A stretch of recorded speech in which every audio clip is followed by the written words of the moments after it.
Bismillah, alhamdulillah, salatu wassalamu ala rasulillah, wa ala alihi wa sahbihi wa sallam tasliman kathiran, amma ba'd.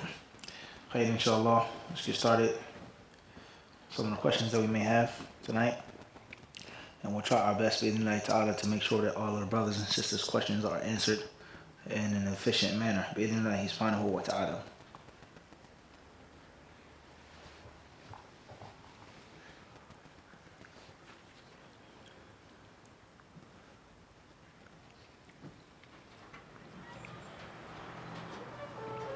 أين الشيخ نوح؟ جاي؟ طيب.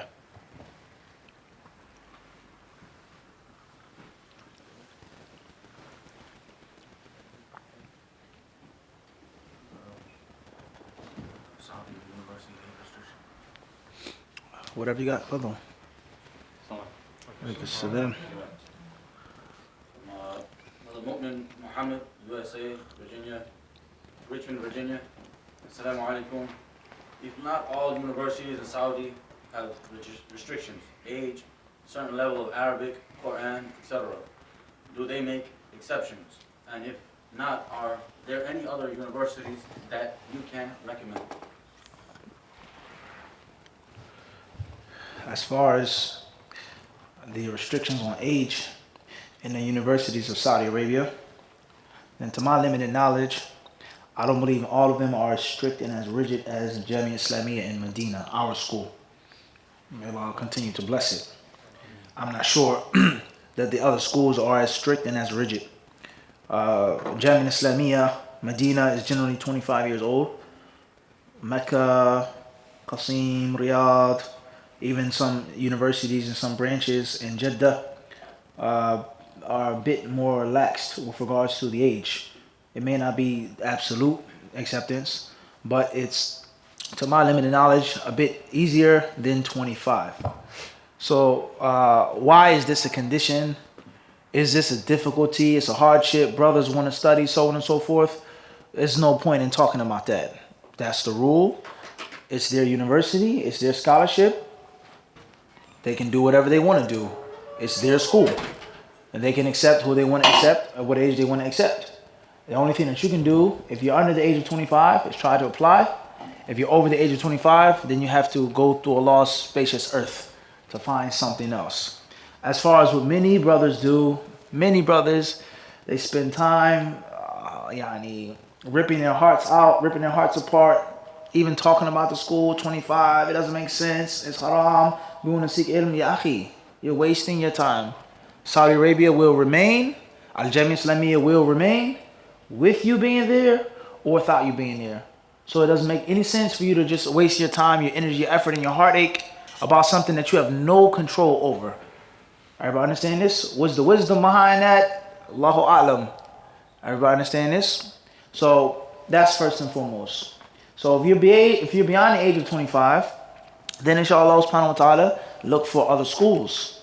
Whether those other schools are in the kingdom of Saudi Arabia, other Gulf countries, or outside of the Gulf, in the Middle East, or outside of the Middle East. Whether it be Malaysia, whether it be South Africa, whether it be West Africa, wherever you have the ability to get some type of quality, formal Islamic education, a place, a country that's relatively safe, a place, a country that you're free to travel to and from, a place in which you have the ability to do your own studies outside of the school, a personal tutor, the traditional way of studying in the masjid, the traditional madrasa.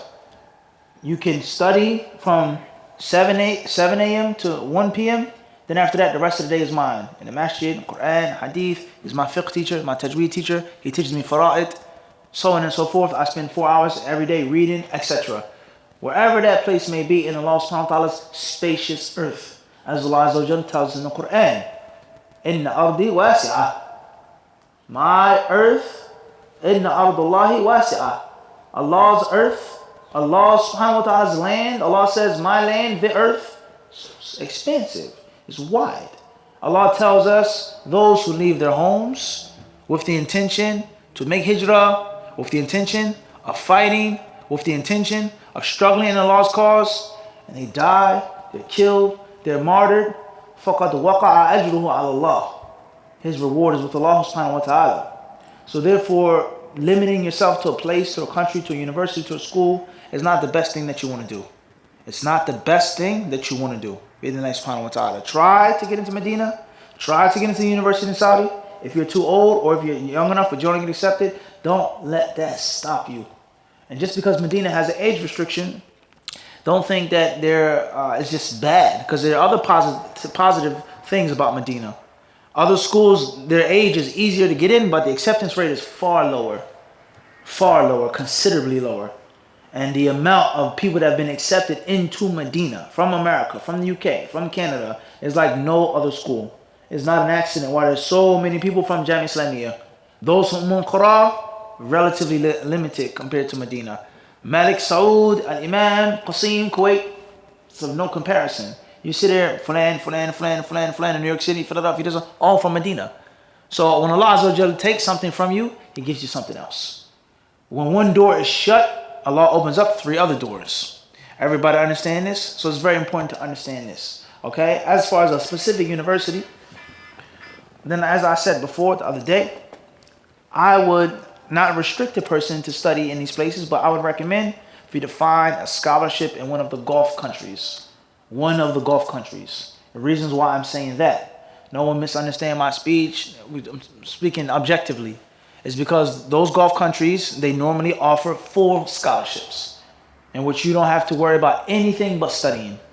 The relative ease of traveling to and from those schools, the political atmosphere and relationship between America, the UK, and those countries is relatively smooth, in contrast to other countries that you may go to in which is a hardship and a difficulty. And you'll find all types of problems when you do that. Everybody understand this? So there are other countries that offer scholarships, but they may not be full paid. You have to have money saved up. You have to worry about working, teaching English, doing this, or whatever the case may be. So there's benefits in that. Everybody understand this? Let alone, before you even get into the concept of aqidah, bid'ah, the concept of tawajjuh, okay? What direction this school is in, what direction this country is in. Everybody understand this? We won't go too deep and too dirty, okay? Get into the things, but this is a reality. There's some countries in which the formal standard aqidah, the formal standard madhab, the formal standard tawajjuh, aslan is jacked up. It's jacked up. In which the Sunni people there, let alone Ahl Hadith, are a tiny minority.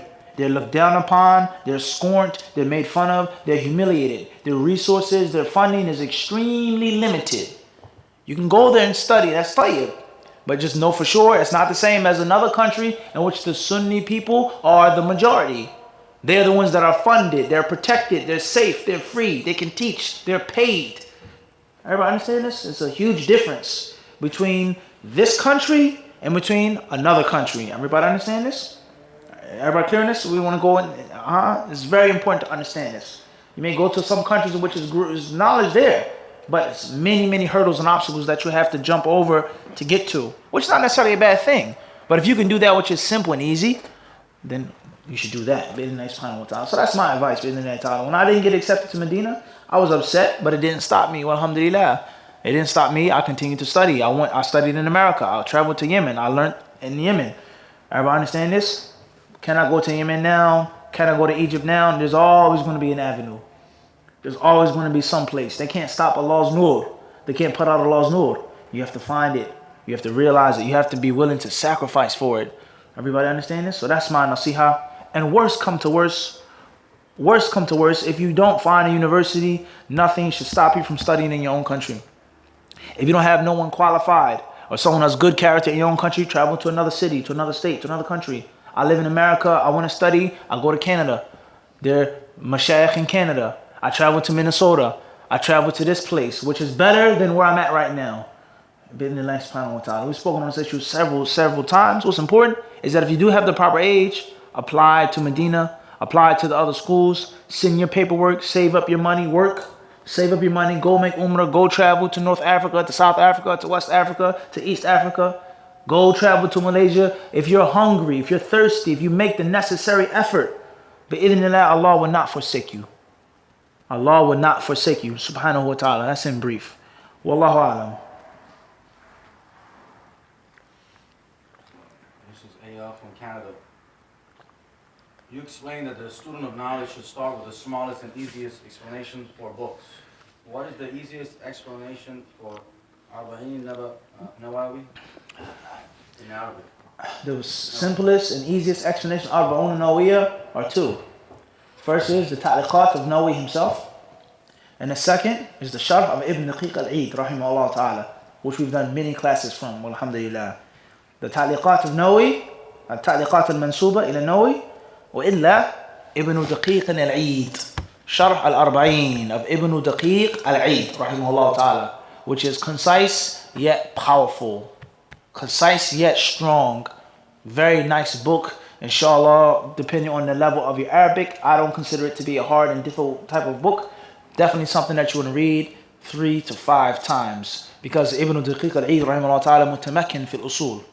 بل إذا أطلق شيخ الإسلام في الأصول فهو المقصود. Ibn Daqiq al-Eid is very strong in usul al-fiqh. And al-Arba'un al-Nawawiyya, one of the main reasons of studying that book, not the only, but one of the main reasons is for the talib al-ilm to develop an usul and qawa'id, and to have a foundation upon which you can build. A foundation upon which you can build. So there are many benefits that you want to get from 40 hadith of Nawawi.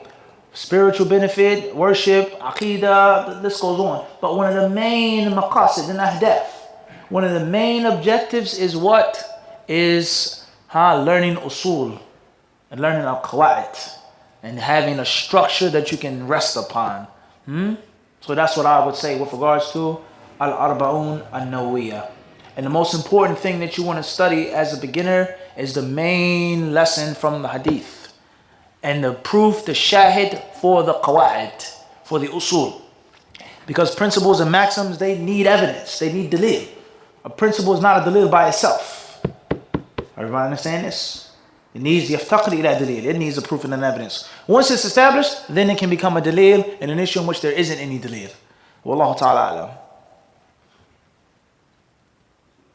And this is YO from United Kingdom, Northampton. Yeah, Ustad, is it obligatory for someone to respond to a wedding invitation? Wa alaikum assalam wa rahmatullahi wa barakatuh. إِذَا دُعِيَ أَحَدُكُمْ إِلَىٰ وَلِيمَةٍ فَلْيُجِبْ. The Prophet ﷺ says in the hadith, when you're called to a walima, then respond, then answer. So therefore, it is either obligatory or highly recommended for you to go. And you should not avoid going to the walima unless you have a clear, legitimate reason not to go. Such as munkar being practiced at the walima. You don't have the ability to stop the munkar or speak out against the munkar. And obviously that's relative. That's relative. You may go to a place in which people over there are drinking, but at my table, I'm not drinking. They're over there dancing. We're over here, we're not listening to the music. They're over there doing some nonsense and foolishness. I'm minding my business. I come to see Adam, كيف حالك, بارك الله لك وبارك عليك وجمع بينهما بخير, اللهم كثر مالك وأهلك, salam. Bas. I eat, I drink, we go. So that's relative. The concept of munkar. There's munkar everywhere. There's munkar in the supermarket. But I'm not going to the supermarket for munkar. I'm going to buy my groceries and do what? Leave. That's it. I handle my business. I have my agenda.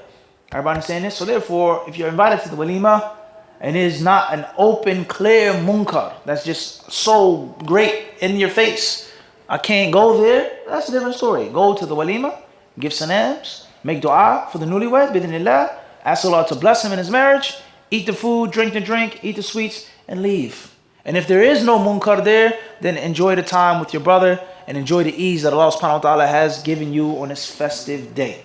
So do not avoid the walima unless there is a clear reason not to go. Wallahu ta'ala a'lam. That's in brief, obviously.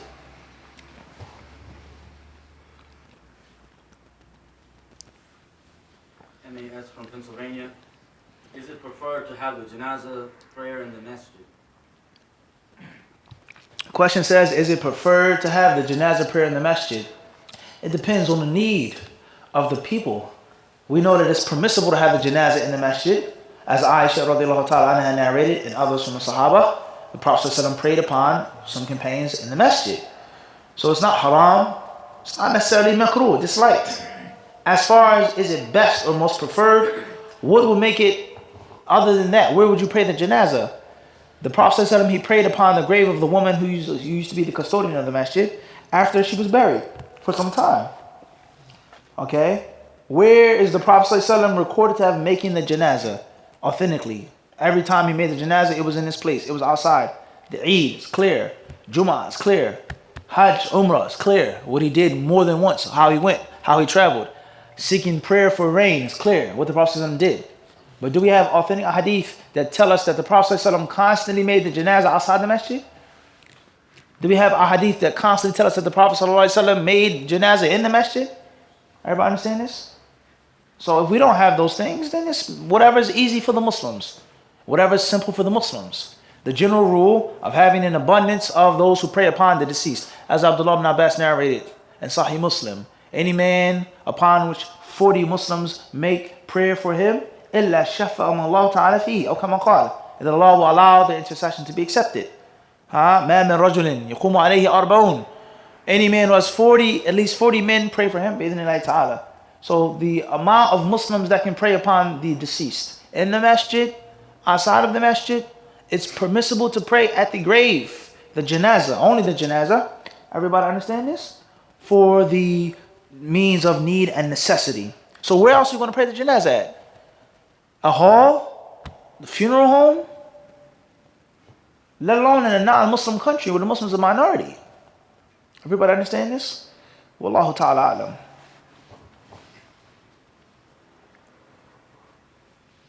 This was Juan from Manhattan, New York.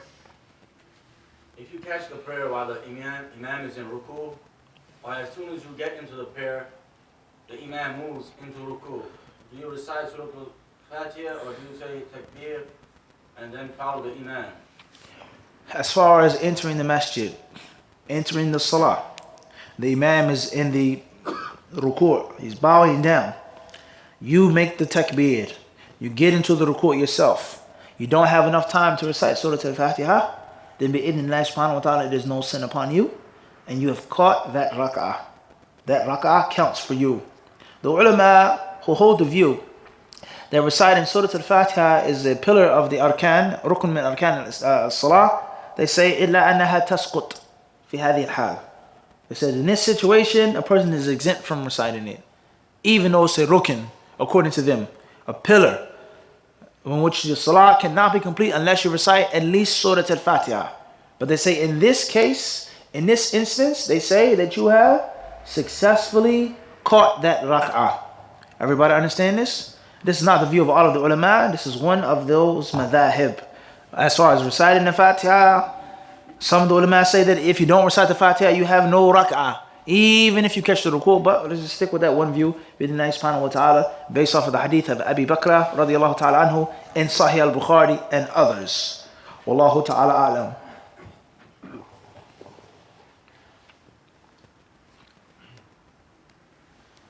Fadl. If someone goes into business selling a product that's not in itself haram, but majority-wise it's used in the haram, let's say like makeup. If someone wants to sell makeup, obviously makeup is halal if it's used in the right way, but the majority of people use it in the haram way. Does he incur sin for selling it knowing that it's used majority for the haram? Who said makeup is permissible? Allahu alam. Who said makeup is permissible, especially the commercial makeup, cosmetic makeup that's full of this and full of that, what it does to a person's skin, how it makes a woman behave and act, and the list goes on. But I'm not going to get with you on that one, inshallah. That was just for a friendly stab. The cup was a bit full. Everybody understand this? There's fatwa on makeup, for it and against it. For it and against it. Everybody understand this? This is a very important question. With regards to selling something that is جائز في ذاته, لكن الاستعمال الغالب الأكثر يستعمل في المخالفات الشرعية كالطيب مثلا أو الملابس الضيقة للنساء مثلا, بل الأحذية الكعب العالي مثلا. الغالب الأكثر إنه ما يكون في البيت, مع الستر والاحتشام أبدا. الغالب الأكثر يكون خارج. هذا الغالب الأكثر 9/10. ها. وعلى هذا فقس أشياء كثيرة جدا جدا جدا. Something that is originally permissible, but 99.9 of the time is going to be used in something that's against the Sharia.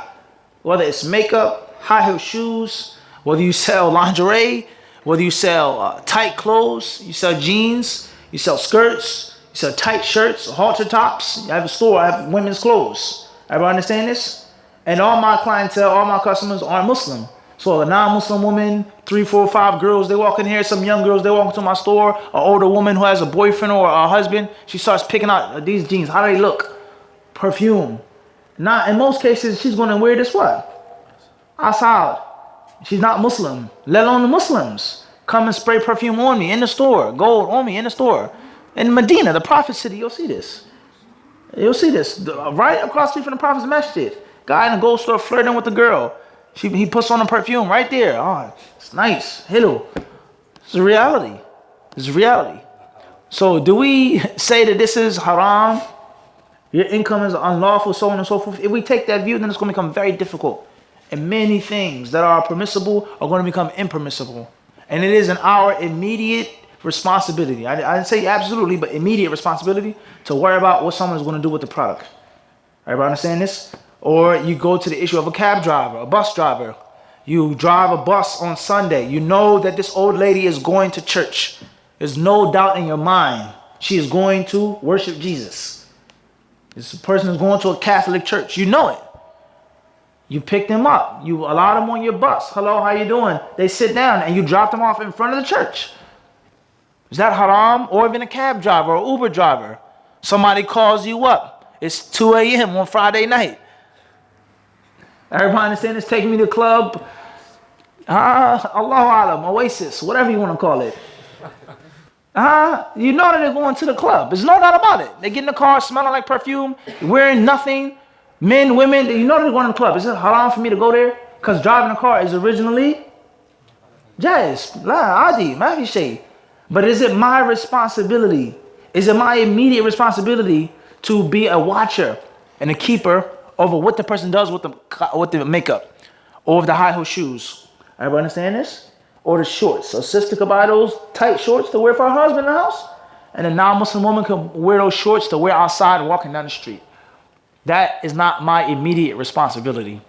Everybody understand this? However, if you feel that the majority of the usage, in most cases by most people, is going to be used to anger Allah, then there's no doubt you should avoid it. And it could become haram. Because as if you're directly assisting him upon that munkar. As if, I said, كأنه. As if you're assisting him upon that munkar, because it's not unknown, it isn't majhul. Somebody buys something, someone orders something, I don't know who it is. You know that she's putting it on to walk outside to mislead people from Allah's cause, from Allah's path. So it's best to avoid, but to say that it's haram, you can't be a driver, you can't sell makeup, you can't sell perfume, that's very difficult to take that view. And if you take that view, there's going to be a hardship upon the Muslims. Because the only reason why I have a business is that I can make salah on time, I can grow my beard, I don't have to deal with this haram product. I'm not selling this. I'm not buying that. Everybody understand this? I accepted Islam. I'm not shooting people, sticking people up like I used to before I was a Muslim. I'm trying to do the right thing. Everybody's different people. You have corporate Muslims. You have urban Muslims. We have real for everybody. Everybody's not born with a silver spoon. Everybody's not born in the suburbs. All different types of Muslims wherever you go. Brothers and sisters in the UK. And this is reality. Whatever the case may be. Shaving the beard. Dealing with riba, wearing a suit and tie, shooting people, sticking up people, selling drugs. I'm trying to leave that alone. Everybody understand this? Especially for a brother who has a troubled past. I have felony. I was locked up. I have a store now. It's the best thing for me to do. I don't have to be around this haram. I can make salah on time. I can go to Jummah. I can wear my beard. I don't have to deal with this one and that one. And now you're saying that I can't sell it either. It's a hardship. That's a haraj. Everybody understand that's a what? It's a haraj. If we took that rule, how many Muslims would be out of jobs tonight in New York City? You can't drive cabs in Manhattan. There's no doubt about that. Most people in Manhattan, where are they going? Or something that's against the Sharia, one way or another. Everybody understand this? So if you apply that rule, and that's a clear hardship upon the Muslims. Wallahu ta'ala a'lam.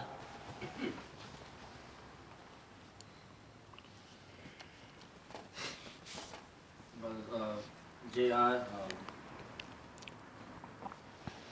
is it true that you laugh during Salah and someone else hears your wudu breaks and Salah breaks, but if you just hear only your Salah breaks? We say the person should not laugh in the Salah. If you laugh in the Salah, in which as if it's a voice, in which as if it's speech, then your Salah being rendered null and void is one thing. As far as if it's a laugh that you suppress, whether you hear it or not, whether someone else hears it or not, you stifle it. It was unintentional. Everybody understand this? And it is not assault, whereas as if it's you're speaking and talking. It's not kalam. Because the issue is kalam in the Salah. Speaking in the Salah. Does it nullify the Salah or not? Alright? أمرنا بس he says we نهينا عن الكلام وأمرنا بالسكوت about talking in the Salah. Hadith of Zayd رضي الله تعالى عنه in the Sahih. Kunna, he says we used to talk in the Salah. يكلم الرجل صاحبه. He would talk in the Salah until Allah sent down a verse from Surah Al-Baqarah. حافظوا على الصلوات والصلاة الوسطى وقوموا لله قانتين. Stand in front of Allah in obedience and submission. And he says أمرنا ونهينا. We've commanded, prohibited to talk and to be quiet. So the ulama of Islam, they have very long detailed discussion over talking in the Salah. Does talking in the Salah nullify your Salah? Absolutely. Or if you talk in the Salah for maslaha, min masalih Salah, etc. This is a very long discussion. From that is laughing in the Salah. Is what? Laughing in the Salah. Because it's some type of sound or some type of speech, quote unquote, similar to actual kalam in the Salah. Everybody understand this? As far as the hadith regarding the breaking of the wudu and making a Salah, those hadith are extremely weak. All of those hadith that are used by some of the ulama of a specific madhab, they're totally munkarat, manakir. So we're not even dealing with that anymore. That's why I didn't mention that in the beginning. So therefore, if you laugh in the Salah and it clearly comes out, that's one thing. As far as if something crazy happens in the masjid, you stifle it, you try to stop it, then we don't necessarily say that the Salah is null and void, because we don't have an authentic dalil to prove that. As far as many of the different fiqh details of the different madhahib, then some of them are based off of clear, weak, bogus ahadith. Some of them are based off of ijtihad. They try their best, hawlu taqreeb, to come as close as they can. And then some of those different details are clearly a means of hardship upon the 9 to 5 Muslim. And they say that those principles are made for the taysir wa tasheel, لكن يكون العكس تماما. يكون العكس تماما. Wiping over the socks, if amount of blood and the amount of najasa, if it's like this, if it's like that, ما أنزل الله بها من سلطان. والله تعالى أعلم. Question SS from UK. I want to talk to a potential spouse to check her aqidah. Can I do this? There are many people upon innovation in my area. The question says, I want to get married and I want to know if she has a good aqidah or not. And there are many people of innovation in my area. We say that first and foremost is ask Allah subhanahu wa ta'ala and try to find a spouse about which there's no doubt. Try to find a good girl that's already upon that which is clear and correct, instead of looking and investigating. Everybody understand this? You should try your best, is my personal advice, brotherly advice, to find a girl that's already in gear. You don't have to ask, where's Allah? Is the Quran kalam Allah? What's your aqidah on qadar? Al-iman, qawl, wa amal, yazid, yanqus. Everybody understand this? What do you say about Muawiyah? And so on and so on and so forth. You should try to find a girl that already has the aqidah of Islam. That already has what? The aqidah of Islam. The ibadah of Islam. That's best. And avoid something that's problematic. Avoid something that's potentially doubtful and dubious. You don't know what it is. She may say Allah fawqa al-arsh. Ba'inu min khalqihi, so on and so on and so forth. She may say that just to get with you. She may like you. Everybody understand? She may want to, you don't know. So you should try to find a girl that's already what? On track.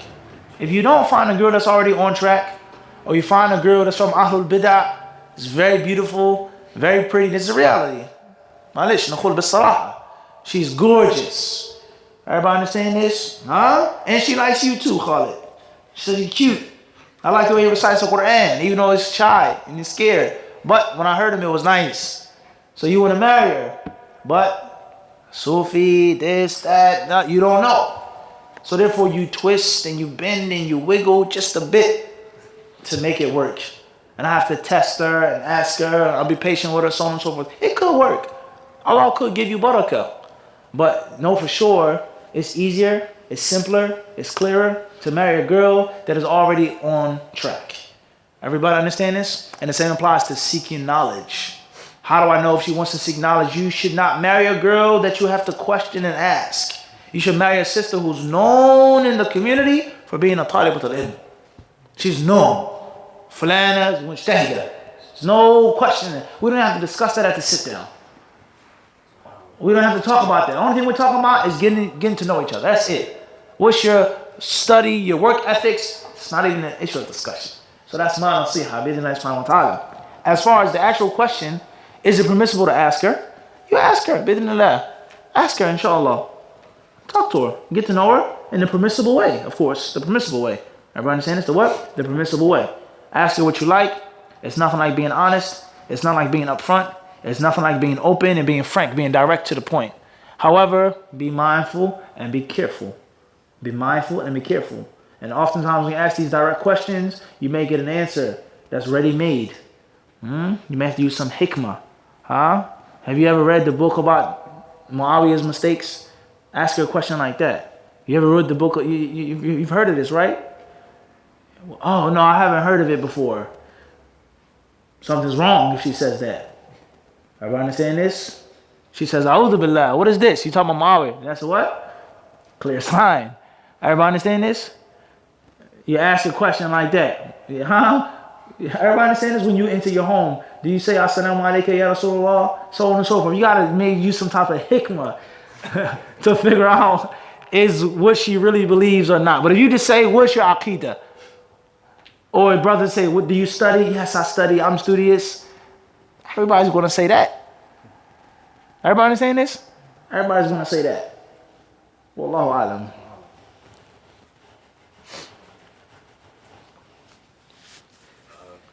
UN from Manhattan, New York. Should we cover the images in children's books? For example, pictures of an animal or cartoon person. You don't necessarily have to cover those images for several reasons. First reason is that the book, especially a children's book in most cases, is a book of education, a book of lessons to teach the child, to educate the child, to get the child in gear and in mode of reading and studying and using their minds. So this is a hajjah, this is a need. And the people of knowledge, they mention that when there is a need, then there is facilitation. And it's one of the 5 major maxims in fiqh. إِنَّ الْمَشَقَّةَ تَجْلِبُ التَّيْسِيرِ. It's a means of need and necessity for the child to develop and to become educated. One may say, you can learn without the pictures. You can study without the pictures. Hypothetically, that sounds good. But in 2017, preschool, kindergarten, first grade children, that's not what? That is totally unpractical. To say that I'm going to get my 2-year-old, my 3-year-old, my 4-year-old to read a book in which is just black and white. Everybody understand that? There's no doubt about that. And this is the fatwa given by some of the ulama today, such as Sheikh Muhammad ibn Salih al-Uthaymeen, rahimahullah ta'ala, and others. As far as a cartoon, or a Ninja Turtle, or a Care Bear, or whatever thing it is, are these things actual creations of Allah? Is it an actual creation of Allah? Is a Ninja Turtle, does a turtle walk up, stand, and do flips and katas? Everybody understand this? This is a real question. Is there a turtle that eats pizza? Maybe. Allah, New York City, you never know. Everybody understand this? But the general concept of somebody created an image and a figure of something that is living. And he imitates Allah's creation. Someone drawing something, illustrating something that in actuality does not exist. And it's very far-fetched for that thing to exist. The ulama, even of the past, they've spoken on this issue and they've given detail with regards to a taswir muharram, the unlawful type of illustration. And some of them, not all of them, say if it's something that is not realistic, if it's something that does not exist, it is not a real creation, then they say it's nothing wrong with illustrating it. Or even if you don't illustrate it, of you having the picture or the doll or the bag or whatever the case may be. Everybody understand this? Everybody understand this or not? Once I was in Yemen, I had a book bag of how it was one of my a small child. It was a Ninja Turtle book bag, and the sister asked me, please ask the sheikh of the markaz about this bag. So I went up to him. He says, "La bas." He says, "There's nothing wrong with this because these Ninja Turtles, they're not real." Wallahu alam. I'm not denying the Ninja Turtles. Allah knows best what's in the surahs. Hopefully the answer is clear, huh? Inshallah ta'ala. Wallahu alam. Fadal Adam. What are some of the pillars of the Janaza Salah? If you don't do it, it would break it. Also, when you stand for the man or the woman, if you stand in the wrong place for the man or the woman, would that break the Salah? Right. Salat al-Janaza is very simple and very easy. The pillars of Salat al-Janaza are just like the normal pillars of the Salah for the positions that you're actually going to perform. There's no ruku', there's no sujood, there's no jilsa. But you have to stand, it's facing the Qibla, takbirat al-Ihram, so on and so forth. Obviously, reciting Surah Al-Fatiha, making Salah al-Ibrahimiyya, the Tarahum an al-Mayyit, asking Allah to forgive the deceased, and the final takbir, making a taslim. So that's the body of Salat al-Janaza. And what we mean by a body, we mean al-ajza' التي تتكون منه العبادة الماهية التي لا بد منها, the necessary blueprint and structure of the act of ibadah. Everybody understand is that you must do, and it is a integral or internal part of the ibadah. Everybody understand this? So the qiyam, istiqbal al-qibla, tahara, the shurut, al-arkan, pretty much the same with exceptions to the other actions that you're not going to do. Everybody understand this? As far as standing at the head of a woman, the head of a man, the chest of a woman, that issue, then that isn't something which nullifies the Salat al-Janaza. If you stood at the head of a woman, the body, the middle of a man, the chest, the feet, it's not something that's going to nullify the Salat al-Janaza. Rather, that is an issue of preferability, which you should do. The sunnah is to be done. The sunnah is to be implemented. But it isn't an issue of butlan. Wallahu ta'ala alam. Fadl. Fadl Umar. Is it haram to bring your phone in the bathroom if your background has Allah's name, or if you have the Quran downloaded? No, it's not haram. That's the summarized answer. هذا جواب المختصر. It's not haram. ليس بحرام. As far as hiding it, putting it in your pocket, then that's best. Whether it's a phone, whether it's a book, whether it's anything, even your wallet, your ID card. My name is Abdul Hamid. Allah is Al Hamid. My name is on my ID card. Does it mean I have to take my wallet outside when I use the bathroom? No. Because that's a hardship and that's a difficulty, and that's also حذر من الضياع. The wallet being taken, the book being taken, the phone being taken, the iPad being stolen. Everybody understand this? Let alone the faida of, or the ruling of, is it even haram to put something with Allah's name in the bathroom? من قال هذا؟ وما الدليل على هذا؟ تحريم إدخال شيء فيه ذكر اسم الله.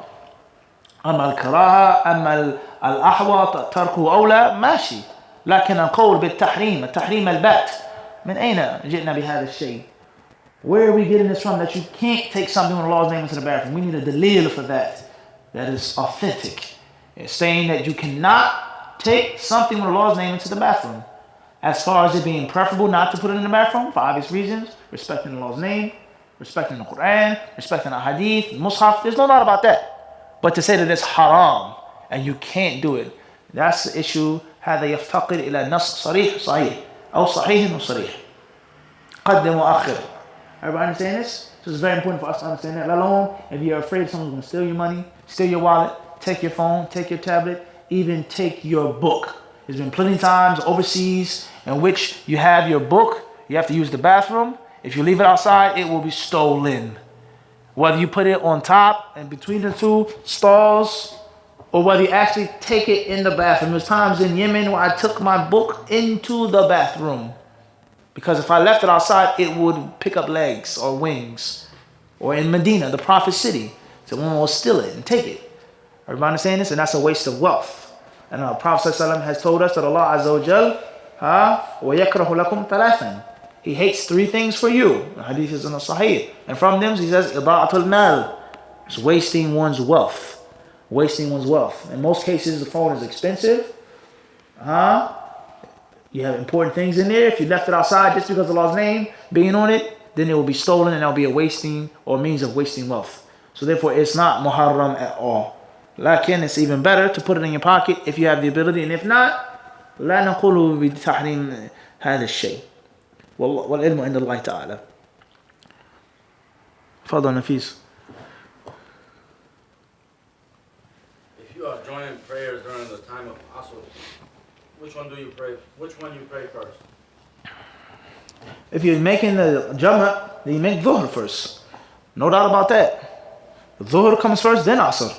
So you make Jama Ta'khir, you're delaying the Dhuhr to Asr prayer. As soon as Salat al-Asr comes in, you make Dhuhr and you immediately make Asr. Whether you're shortening the prayers or not, whatever the case may be. Everybody understand this? You make Salat al-Dhuhr first and foremost, and not Salat al-Asr, without any doubt. Wallahu a'lam. That's a simple, summarized answer. Fadl. What is the difference, or how do you decipher when you shorten and when you combine? When do you do both? As far as shortening, then shortening is only at the time of traveling. There's no shortening of the Salah except for when one is traveling. يعني without getting into the issue of Salat al-Khawf. هذا مسألة. هذه مسألة أخرى. Salat al-Khawf, the prayer that you make at the time of fighting jihad fi sabilillah. Just leave that out for now. The general rule in most cases is that there is no la qasr illa ma safar. There's no shortening unless one is traveling. That's the first qaida. Everybody understand? Qaida thaniya, the second rule is that there could be قد يكون هناك جمع بدون سفر. It could be a combination of prayers without traveling, such as even أقرب من هذا. مثلا المرأة المستحاضة, continuous blood flow of a woman. المريض, woman who's sick. Rain, لكن هذا خاص في حال الجماعة. Congregation, it's raining outside, it's extremely wet, it's extremely cold, it's extremely hot. Wind is slicing through people, a hardship, them coming back to the masjid, etc. And the person's right here in Queens, New York. So therefore, a person could combine salah without traveling. That's the second qaida. Al-qaida thalitha, the third rule is that, or the third summarized point is that you have to do what's easiest for you when you're traveling. Whether it's making dhuhr and asr in the beginning, dhuhr time, asr time, you may not want to combine the salah because we're going to a masjid for a lecture, for a class, and then want to make another jama'ah, etc. So you have to do what's easiest and what's most gentle for you. What's the softest thing upon the easing your burden. That is going to soften your burden. Everybody understand this? And that's the wisdom of this rukhsah. Everybody understand this? As far as making qasr by itself, not speaking about combining them, but making qasr, that's a different issue. About it being obligatory to make qasr. Are you clear on this? That's a different issue. You understand this? So therefore, you have the option. We say to you to keep things brief. You have the option of combining the salah when you're traveling. As far as shortening the salah, then the view that we feel is most correct is that it's mandatory. You must shorten the salah. Everybody understand this? You must shorten the salah. هذا القول الذي يظهر لنا والعلم عند الله تعالى. We feel that that's the strongest view, that it's mandatory to shorten the salah. As far as combining, then that's rukhsah. That's an option. Everybody understand this? From the wisdoms or from the things that pertain to all of these 3 points is, number one, having fiqh fi deen, knowledge of the religion. Number two, having hikmah, wisdom. Number three, having experience of real life, traveling, airport, train, car, rest stop, time zones, weather. Last but not least, an abandoned sunnah of taking an imam. Taking an imam when you travel. The abandoned sunnah of making someone the imam and the emir. Umar says shorten the salah. Adam says don't shorten the salah. Adam says we'll stop at the next rest stop. Umar says no, we have to get to our destination. The airport, the qibla, northeast, southeast, compass. من يقضي على هذه الخلافات؟ الأمير. We're going here, we're praying here, and that's it, khalas. It makes it easy and simple. But we don't have an emir, we don't have the proper fiqh, we don't have the proper hikmah, we don't have the proper reality, then we fall into these confusing things. So that's hopefully clear in the next subhanahu wa ta'ala. Fadlan Nafis. What about that? Scholars of Abu Hanifa say you cannot combine or shorten the prayer except that an Arafah. What about the scholars of the Hanafi madhab who say that you cannot combine and shorten the prayers of Arafah? I'm not an expert in the Hanafi madhab. However, do they say that? Did the Hanafi ulama actually say that? Are we sure about this piece of information? Did the Hanafi ulama, including Abu Hanifa, his two main disciples, and those who came after him, did they say that? That you can't make Jam' and Qasr except at Arafah?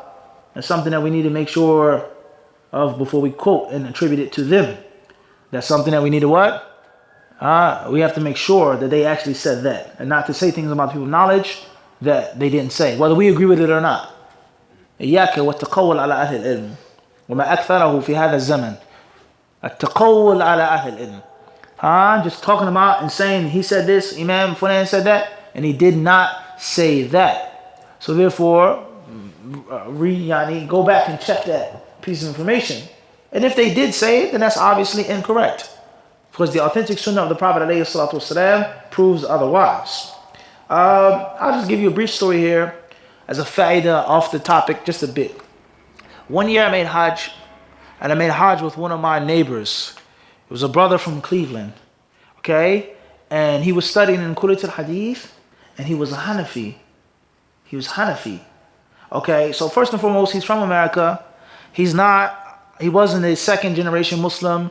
He's a black Muslim studying in a college of Hadith. All right, now I'm not getting into an issue of race, but this is a reality that we have to talk with transparency. We can't be fake. All right, what's the chances of a black Muslim who isn't he's a black Muslim, if my memory serves me correctly, a revert to Islam, studying in a college of Hadith from Cleveland, Ohio, and Hanafi?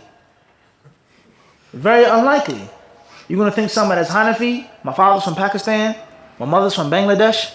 My uncle's from India. My father's from Turkey. This is in most cases a second generation Muslim whose parents migrated from another country. Everybody understand this? And they're not going to study in Quranic Hadith. You may have a few here and there, but in general, the mass, they're not going to go to Quranic Hadith. Many of them are not going to go to Jamia Islamiyah in Medina, because Medina is in Saudi Arabia. Saudi Arabia, without any doubt, is a country in which the Hanbali madhab is dominant. It is dominant. It is propagated. It's taught. It's enforced. Everybody understand this? So it's very unlikely for this guy to be a Hanafi. However, he was a Hanafi. Walillahi alhamd. He was my neighbor and close friend. I won't mention the brother's name for now. And he taught me many things, and I benefited a lot from him. And we used to research and argue and debate and do all types of things together. Alhamdulillah, as my neighbor for many years. So I took him on Hajj with me one day. And the majority of the people on Hajj, I can't say they were Hanafis, but a great number of them were. Many of the Muslims that came on Hajj were from Pakistan, from India, and most of them probably from Bangladesh. You had a few brothers from Palestine, other countries, a couple black Muslims, a couple white Muslims here and there. But the majority were second generation Muslims who migrated to America. So he told me, he said, I was encouraging him to give the classes. I was giving the classes, I was answering the people's questions, the Q&A, all of this stuff. So I encouraged him to help out, you know. And he started helping me out, talking to the people, answering their questions, interacting with the people. And one day we were leaving, going back to Medina, and he said to me, he said, "See, Mufti, this is one of the wisdoms why I'm Hanafi." He says, because most people that are Hanafi in America, they don't even know Hanafi madhab themselves. They were taught, they heard, they think that they're Hanafi, but when they come to you saying, Abu Hanifa never said that. No.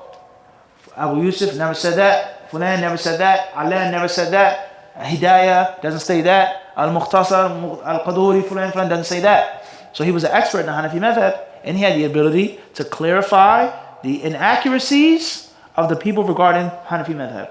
Everybody understand the story? The wisdoms behind this or not?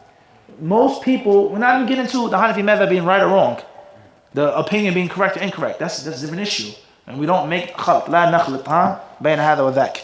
We're totally against that mixing and jumbling things up, as most people do, unfortunately. It has nothing to do with the discussion. But the validity of what you're quoting, for Abu Hanifa never ever said that. His disciples never said that. It's nowhere in the Hanafi books. Where are you getting it from?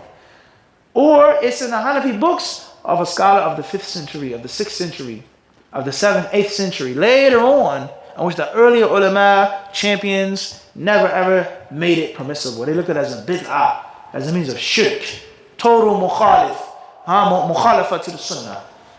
Everybody understand this? So there's generations of Hanafi scholars. There's levels of Hanafi scholars. There's types of Hanafi scholars. So most people, they don't know how to blindly follow correctly. They don't. They don't know the proper way of taqleed. They don't. This is a sad reality. Everybody understand this? They themselves are not following properly. And that, once again, has nothing to do with the issue of taqleed. How do you choose a taqleed? It's a different issue. Everybody understand this? But when you want to make taqleed, then do it what? Properly. And not only does this apply to people who call themselves Hanafis or this and that, it applies to the da'wah. And people who call themselves this and call themselves that. Sheikh Fulan said, Sheikh Alan said, Sheikh Fulan never said those words. You're reading a translation of Sheikh Fulan's words.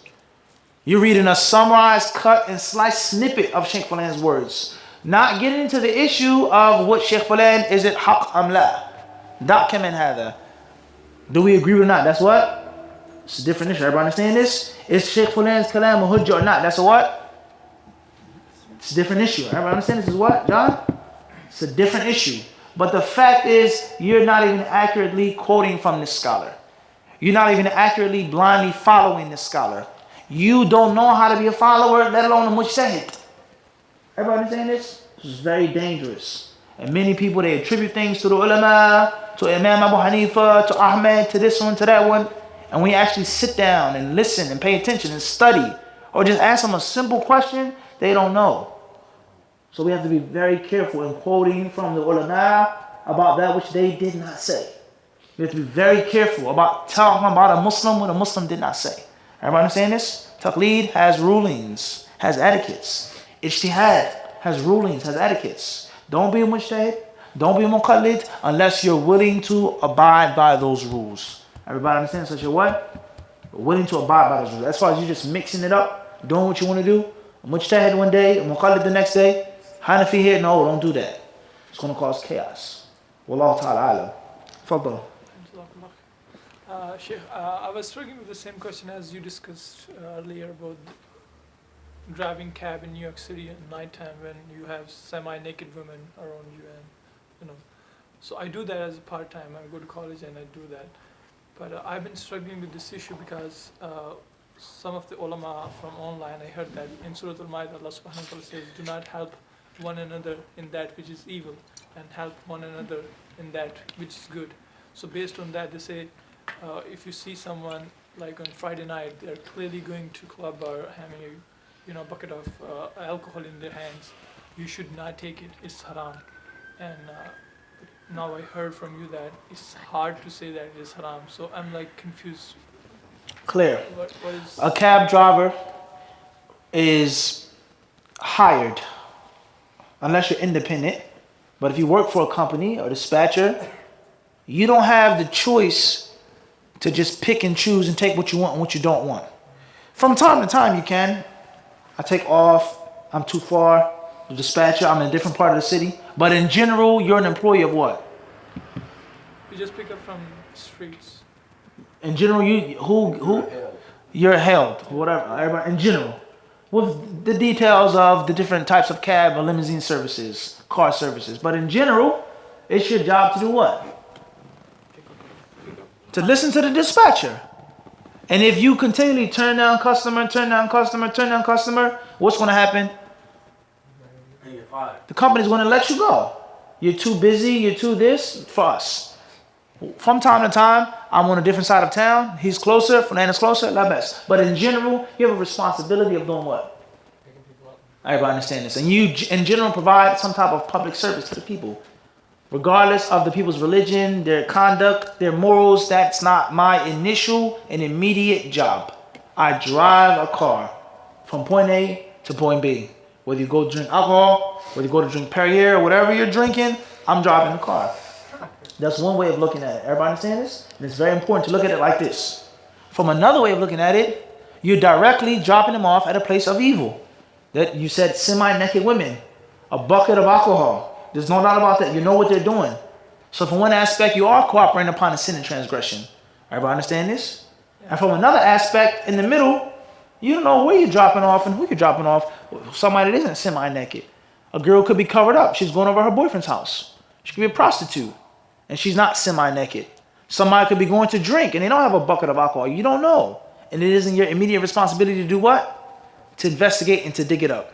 The point is, living in America, if you start opening up this door, all types of jobs are going to become haram.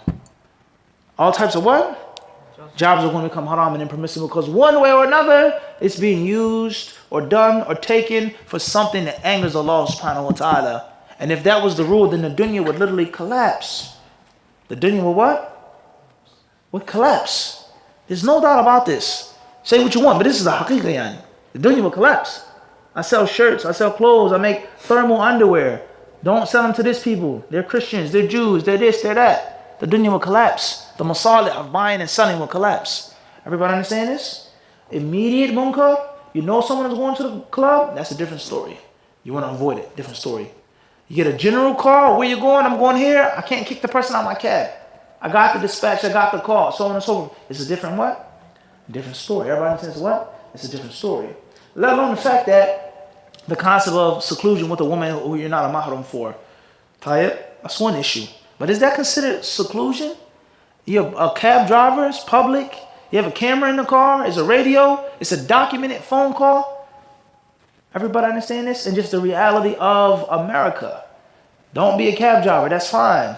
But you have to get another job, another means of occupation in which you can clearly hold on to your deen, and those other means of occupation are relatively limited. Are relatively what?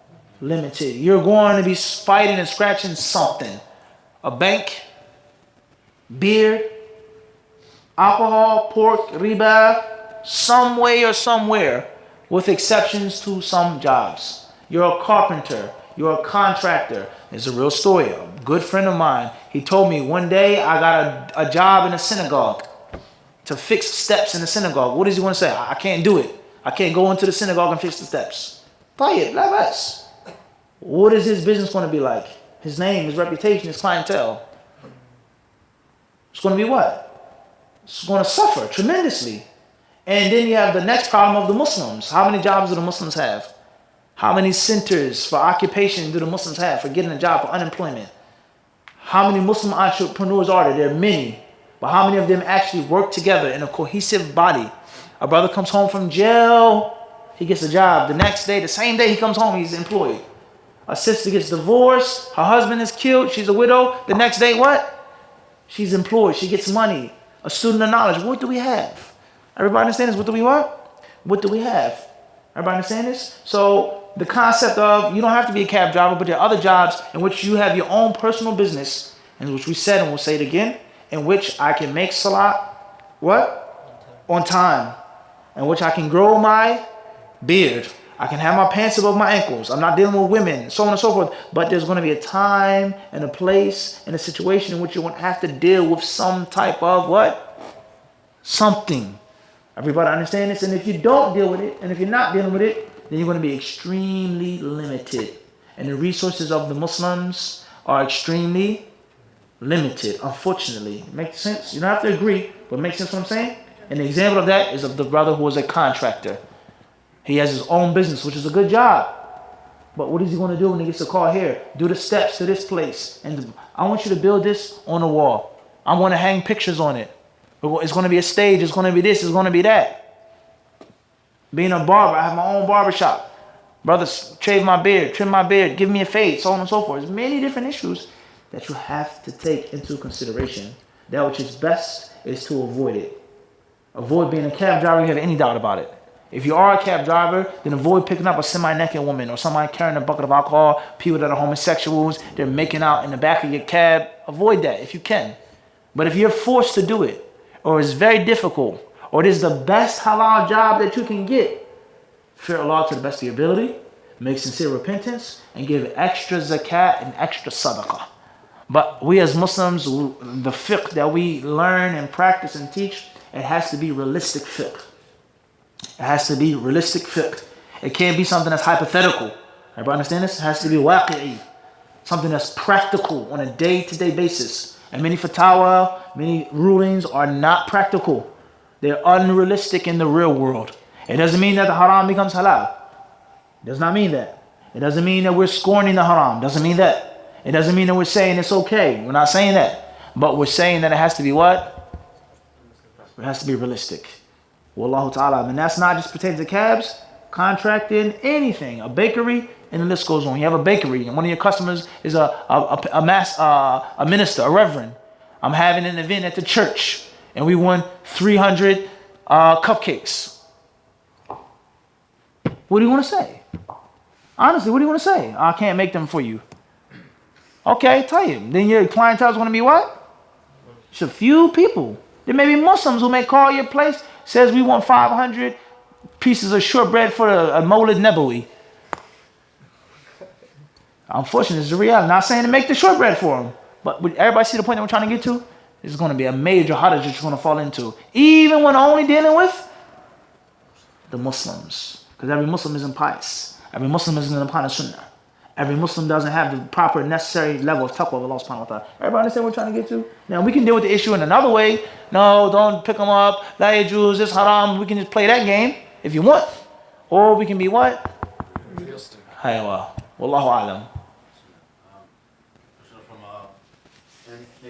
NA, Toronto, Canada, during the adhkar. Is it permissible to read the morning and evening adhkar, say Bismillah before eating, etc., for someone who isn't able to read it for themselves?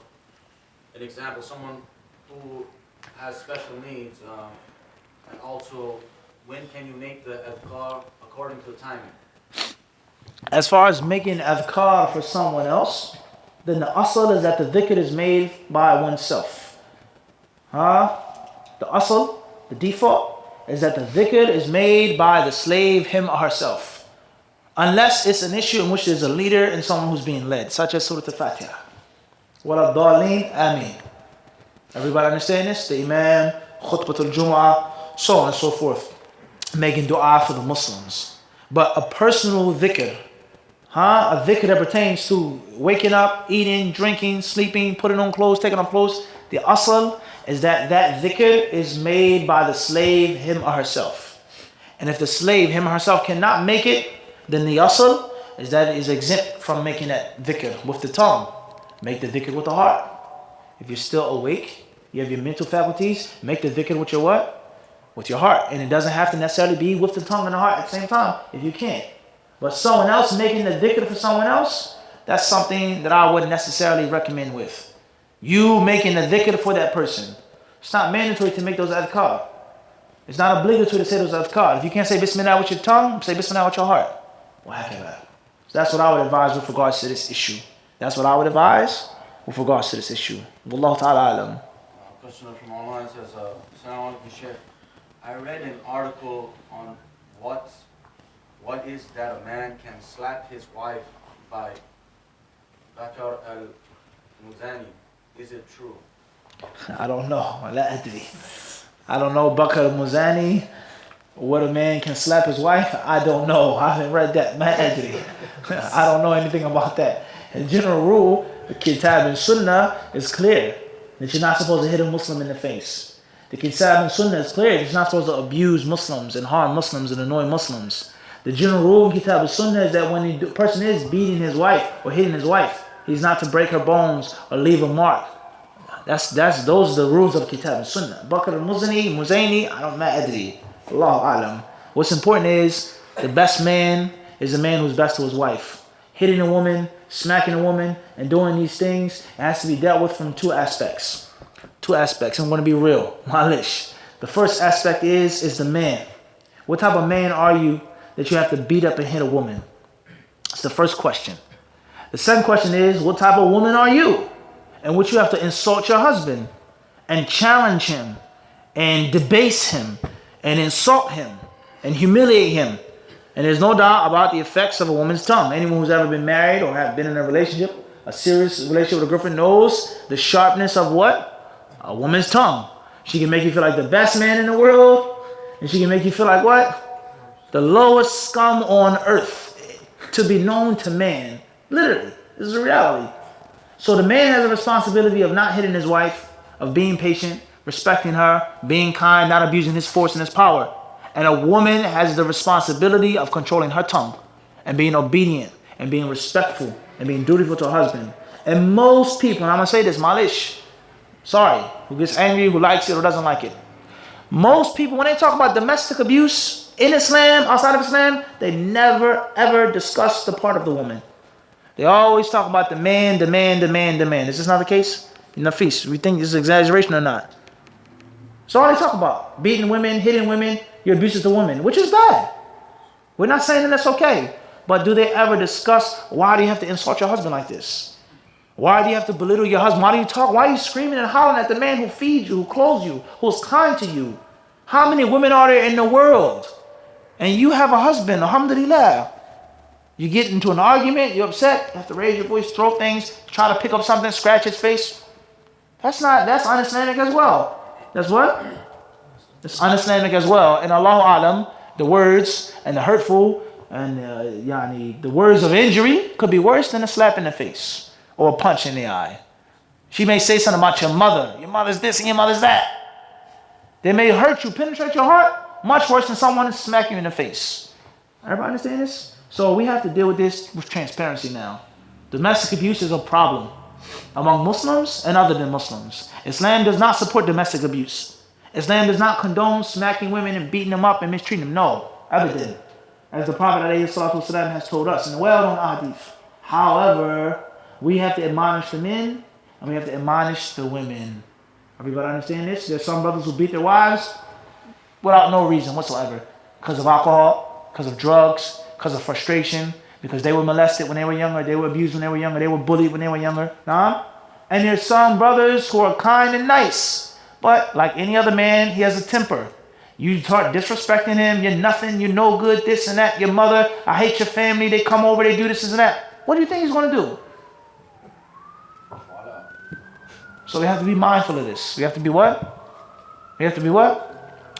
In Sunan Abi Dawood, when the Prophet ﷺ was asked, when he spoke to the man about his wife, and the man mentioned, he says, وَذَكَرَ مِن طُولِ لِسَانِهَا. He mentioned the length of her tongue. He said, طَلِّقْهَا. Divorce her, get rid of her. So there's a problem of insolence. Everybody understand this? Just like a weak man beats up a woman that has a major imbalance in her mind, in her heart, in her soul, feels that she has to talk to her husband and admonish him and give him a khutbah. Huh? It's both wrong. Both of them are what? They're both wrong. Wallahu alam. I don't think there's anyone who's ever spoken on this like that before. Allah knows best. Huh? ما أعتقد. ها؟ شيخ نوح تذكر شيء من هذا الجانب؟ ما أعتقد أن سبقنا الكرام. ها؟ والله أعلم. تفضل. What is the validity? No offense to any sisters, huh? I'm not trying to offend any sisters, but it's a reality.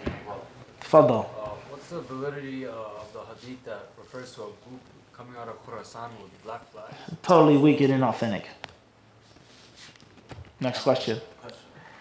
If someone goes to pray Jumu'ah and he sits with the khutbah, and when it's time to pray Salah, the Imam is making mistakes in the Fatiha, does he have to make up the Jumu'ah prayer, or does he have to make up the Dhuhr prayer? Making what type of mistakes in Surah Al-Fatiha? Changing the meaning? Leaving letters, changing letters. Tell you, if it was me, if I had the ability, I would make my salah again. Whether I have to salam out, go in the corner, or do something. Everybody understand this? If you don't have time to go to another masjid and make another Jumu'ah, then bi'idhnillahi ta'ala, that which is best is to make the Salat al-Dhuhr with 4. That's the safest thing to do. Wallahu alam. First question for tonight from online. Brother Sheikh Idris from Canada, Toronto. Is it allowed for a person to make decisions for themselves when following an opinion? Because one of the opinions seems stronger to him, even though it might not be the safest opinion. Or should they stick to the safest opinion? It depends on the person. Obviously, ijtihad is on different levels. Taqleed is on different levels. It depends on the person. It also depends on the situation.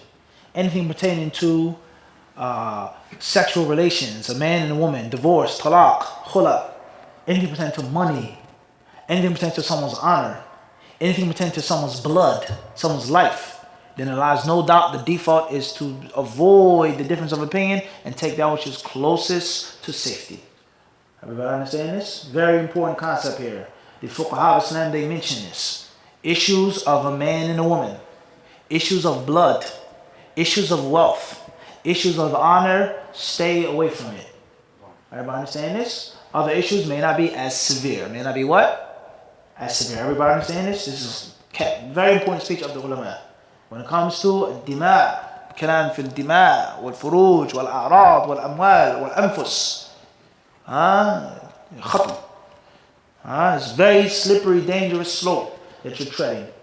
Other issues may not be as bad. The rights of the people are not like the rights of Allah. Allah is most forgiving.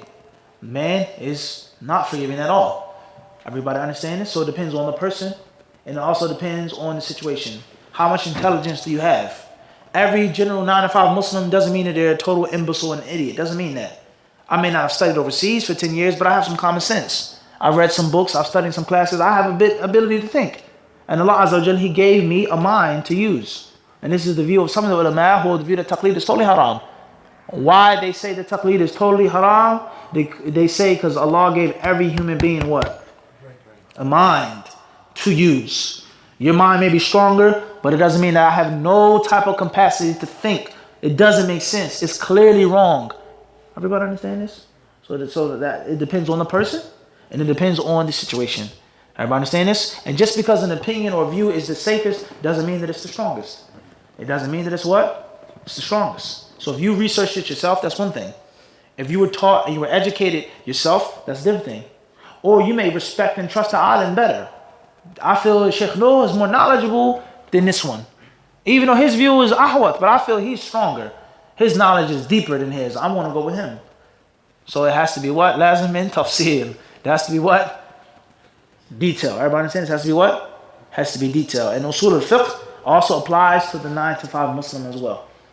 Usul al-fiqh applies to the 9 to 5 Muslim as well. And there's nothing wrong, there's no harm, and you're learning the basics and a bit more as a layman Muslim in English. There are many classes and books that you can read on usul al-fiqh, qawaid fiqhiyya for a 9 to 5 Muslim. And you'll be shocked the benefit and the effect that they can have on you driving down the street, getting on a train every day. So we don't promote Muslims to just be stupid and dumb and to walk around like sheep and just ask and blind. No, we don't promote that. We don't promote that. Every Muslim should arm him or herself, just like self-defense. You don't have to be a master fighter, a master boxer, but every single person should have some basic knowledge of self-defense. Someone try to grab you, someone try to do, everybody should have some basic knowledge of a kick, a punch, a throw, a knife, mace, this, a club, gun, whatever. Every Muslim should know about what? Every human being, basic self-defense. Children, women, men, to protect yourself.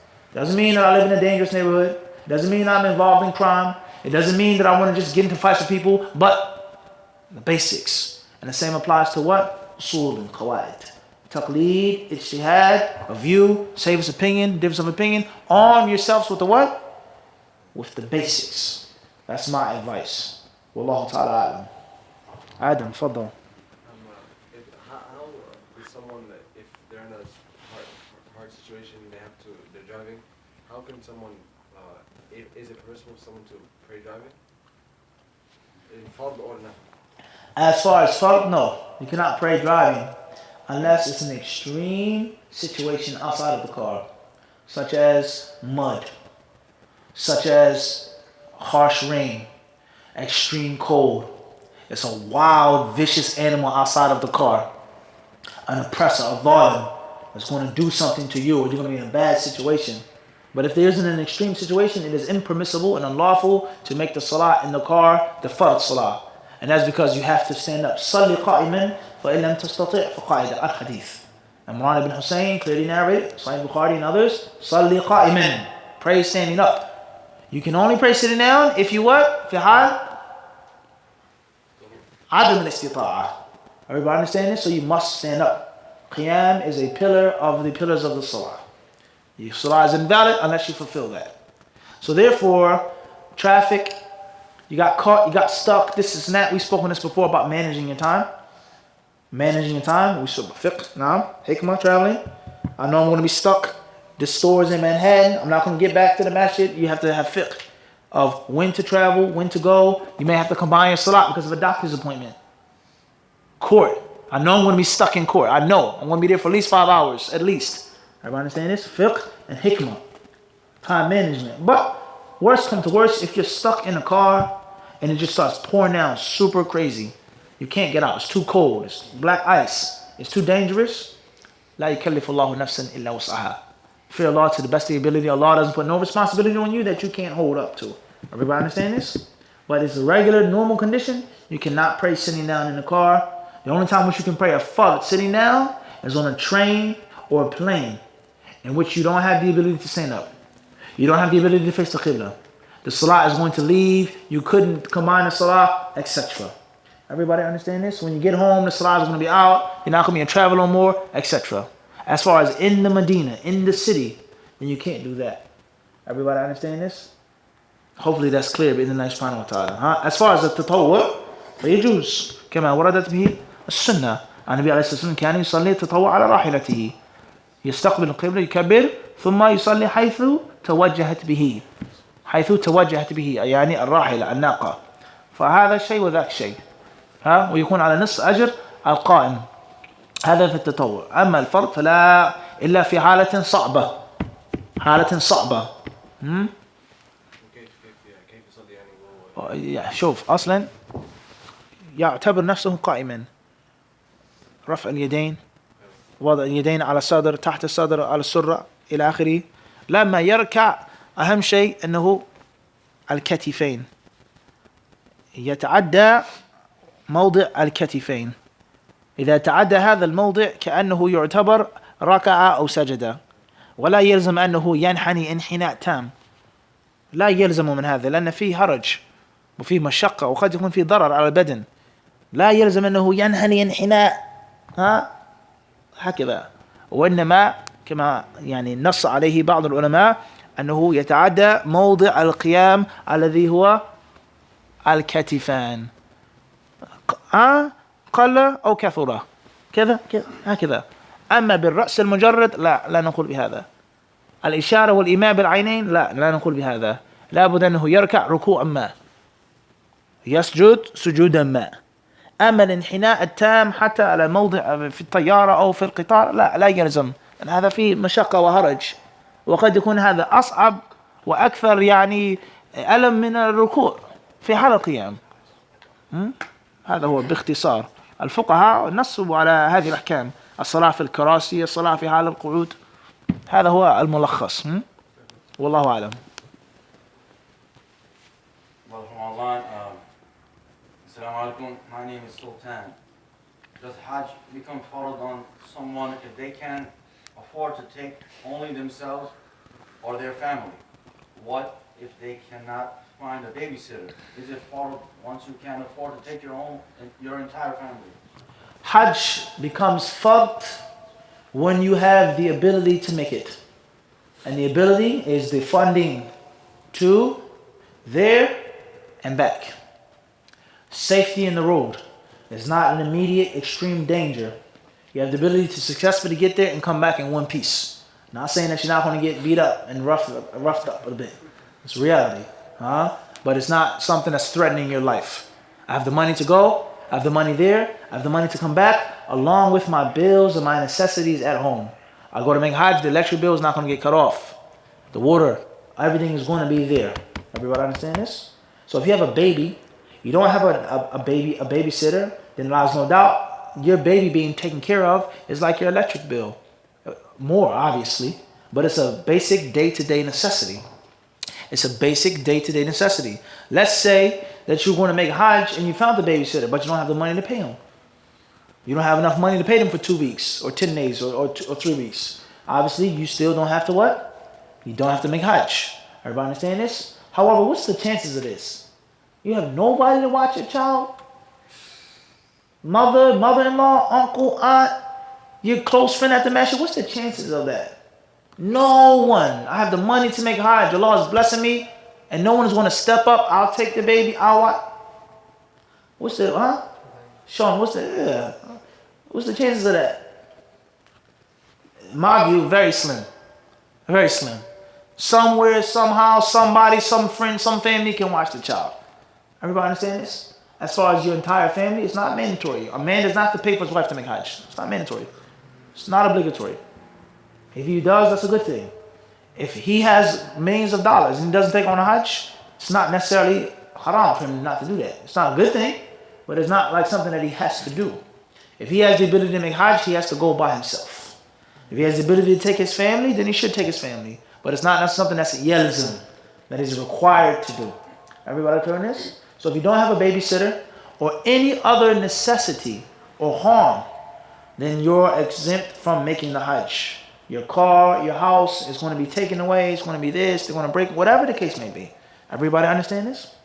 Wallahu a'lam. Tfaddal. Example. Someone who commits a suicide, is it true that he will never enter paradise, or is there any chance that Allah will eventually,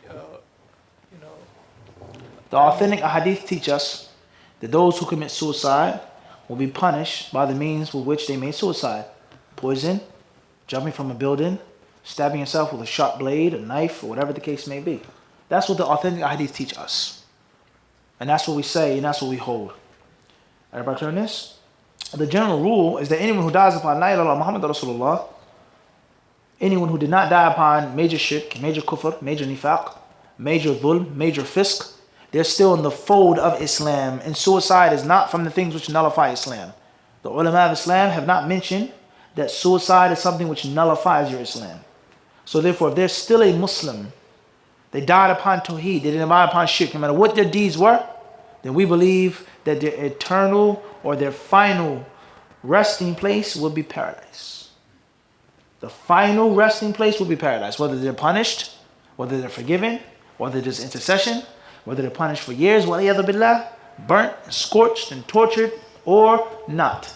Everybody understand this? No one will dwell in the hellfire إلا من حبسه القرآن كما جاء في الأحاديث الكثيرة الصحيحة الواضحة بينة أحاديث الشفاعة.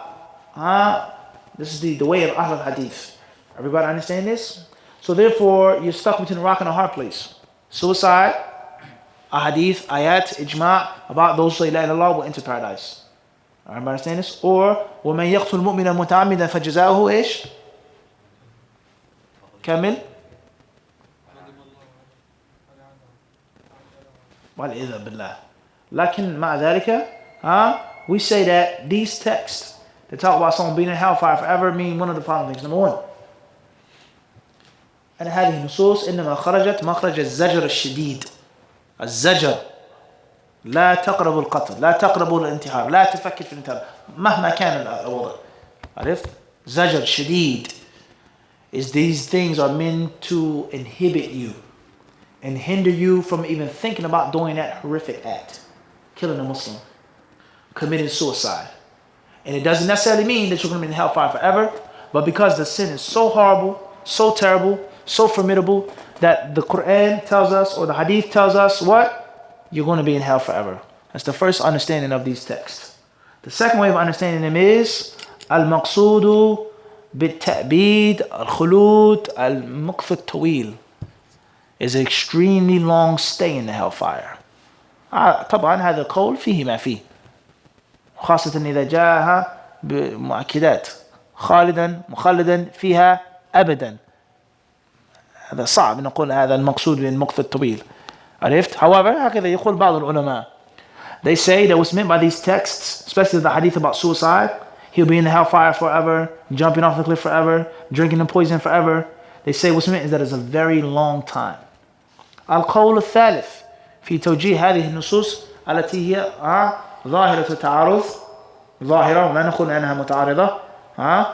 القول الثالث أن المقصود أن هذا هو الجزاء، هذا هو الجزاء الذي يستحقه. لو أن الله جازاه بما يستحق لكان أن يخلد في النار، ولا يلزم من هذا أن الله عز وجل سيجازيه به. وأنه يعامله بما يستحق لكن لو أن الله عذبه كما ينبغي وكما يستحق لكان ذاك. The third way of understanding these texts which seem to be conflicting is that if Allah were to give him his due punishment, the true reward for killing yourself, for murdering a Muslim, then it would be eternal life in the hellfire. And it does not mean, it does not necessitate, it does not require that he's going to get that punishment. Everybody clear on this? It doesn't mean that he's going to get that punishment. But if Allah were to give him what he truly earns, then, everybody understand this? As Allah tells us about if he were to punish the people of the earth, he wouldn't leave anything upon the what? The face of the earth. And Allah Azza wa Jalla, at the same time, what he doesn't? La yuhlik an-nas jami'an. The kuffar, they live on a daily basis. Sinful Muslims live on a daily basis. Oppressive Muslims, they live on a what? On a daily basis. But if Allah were to punish, then he says, no dabba would remain upon the face of the earth. Everybody understand this? Everybody feel this? So therefore, that's what we say. That's the punishment for suicide. The specific application of the punishment from person to person, we don't know that. That's with Allah subhanahu wa ta'ala. And we also believe that anyone who dies behind La ilaha illallah Muhammad Rasulullah, no matter what they did, their final abode by Allah's permission will be Jannah. That's the correct way of understanding those ayat and those ahadith which seem to be conflicting. Wallahu ta'ala a'lam. Mention of that, somebody asked AA from Norway also. Some use a story in Surah Al-Buruj about the boy and the king to justify suicide bombing because the boy sacrificed himself for Islam at the end. What is correct? We say it's a very long discussion. The concept of suicide bombing. As far as suicide in Islam, then it's clear. The impermissibility of what? Suicide. Clear. Suicide bombing is a very long and detailed issue of discussion because we're dealing with several other factors now. Why is a person making a suicide bombing? Because he's depressed, because he got a disease, because the girl's pregnant, because of poverty, a person doesn't want to live anymore. Is that why someone's making a suicide bombing? Or, don't know, that's not my opinion. I'm just giving you the facts. Everybody understand this? It's very important to deal with it like this. A person, now I'm not saying suicide bombing is right either, but I'm trying to make a point here. For those people who discuss the issue with transparency and reality. A person who makes a suicide bombing, why is he killing himself? Is he killing himself? Well, that's the person who slits his wrists? Yes or no? No doubt about it. It's no stuttering. There's no doubt. This person slit his wrist because he got somebody pregnant. My family's going to kill me. I can't live anymore. I can't get off this addiction. This person pops pills. He jumps off of the building for a specific reason. This person straps dynamite to himself and blows up people for what reason? Same reason or not? Total different reason. Everybody understand this? So before you even get into the issue of suicide bombing, terrorism, this and that, you have to understand that this is here and that's what? That's there. Whether it's right or wrong. You say suicide bombing is wrong, but you cannot necessarily say that they're what? It's wrong. It's totally wrong. That's an error. Slitting the wrist is not damaging and hurting and harming the enemy who has invaded my country, destroyed the mosques, taken over, suppressed the Muslims, raped my mother, raped my sister, raped my daughter, killed my family. It's a difference. Everybody understand this? Not saying that suicide bombings are, permissible. Everybody got this or not? Maybe we need to talk about this. You guys are like too scared. Everybody understand this? It's not about saying suicide bombs are permissible, but what do we? ماذا أقول يعني آدم؟ من النقطة التي أريد أصل إليها؟ ما هي؟ الخلط المغالطة العلمية mixing things and throwing things that don't belong what? In one place. You say that suicide bombings are haram, that's fine with the proof and with the evidence. But you cannot say that the suicide bombing is the exact same ruling as suicide because it's not. It's not. That's wrong. Whether you say it's halal or everybody got this or not? Everybody clear this? Those who are listening, those who are watching, those who are recording, we never said that suicide bombings are permissible.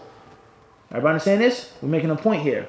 So therefore, the suicide bomber, whether he's a mujtahid, whether he's a blind follower, whether he's right or whether he's wrong, he has an intention behind his suicide. He looks at his suicide as a means of warfare, as a means of causing agony and pain to his enemy, as a means of demoralizing that invading force. That you're not going to come into my country, take over everything, and I'm just going to be peaceful and it's okay. No. If I can't fight you traditionally in the orthodox standard of warfare, then there's guerrilla warfare. And I'm going to make sure that you have no peace, no rest, no comfort, and no luxury. Everybody understand this? You have to go into the mind of someone that's making a suicide bombing here. Everybody understand this or not? Whether you agree with them or what? Or disagree. Everybody understand this? And it's easier for you to say, suicide bombing is haram. Suicide bombing is terrorism, is kafir. That's easy for you to say. But you're not living the life that person what? Is living. Everybody understand this? So a person, he may say, I can't fight them. They're too strong. They're too big. They're traitors among us. They're people who have sided with the invaded force, the imperialists, the colonizers. They've taken over our country, and they want to go to the theater. They want to go to the mall. They want to sit and drink their tea in their cafe. And I'm just going to sit there and let that happen? Them live their easy, sweet, peaceful Western life?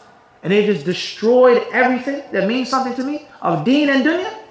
Person says, Kalla, no way. I'm going to make it hard and difficult for them and force them to leave us alone. And the only way that I can do that is what? Suicide bombing. Whether it's haram or halal. But to say that it's the exact same ruling as someone slitting their wrist or taking pills or jumping off a cliff is inaccurate. Everybody understand this? Is what? It's inaccurate. Everybody got this or not? The concept of a smaller force fighting a larger force. The concept of bravery. Someone being brave and courageous. In which this warrior says, 9 out of 10 times, I'm going to do what? I'm going to die. However, my bravery forces me to do what? Go forward. Even though in most cases I'm going to what? I'm going to die. However, I can just remain here and sit and be a coward. And if I go and move forward, I could kill 1 of them, 5 of them, 10 of them, maybe 20 of them before I'm fatally wounded. That is not the same as someone what? It's not the same.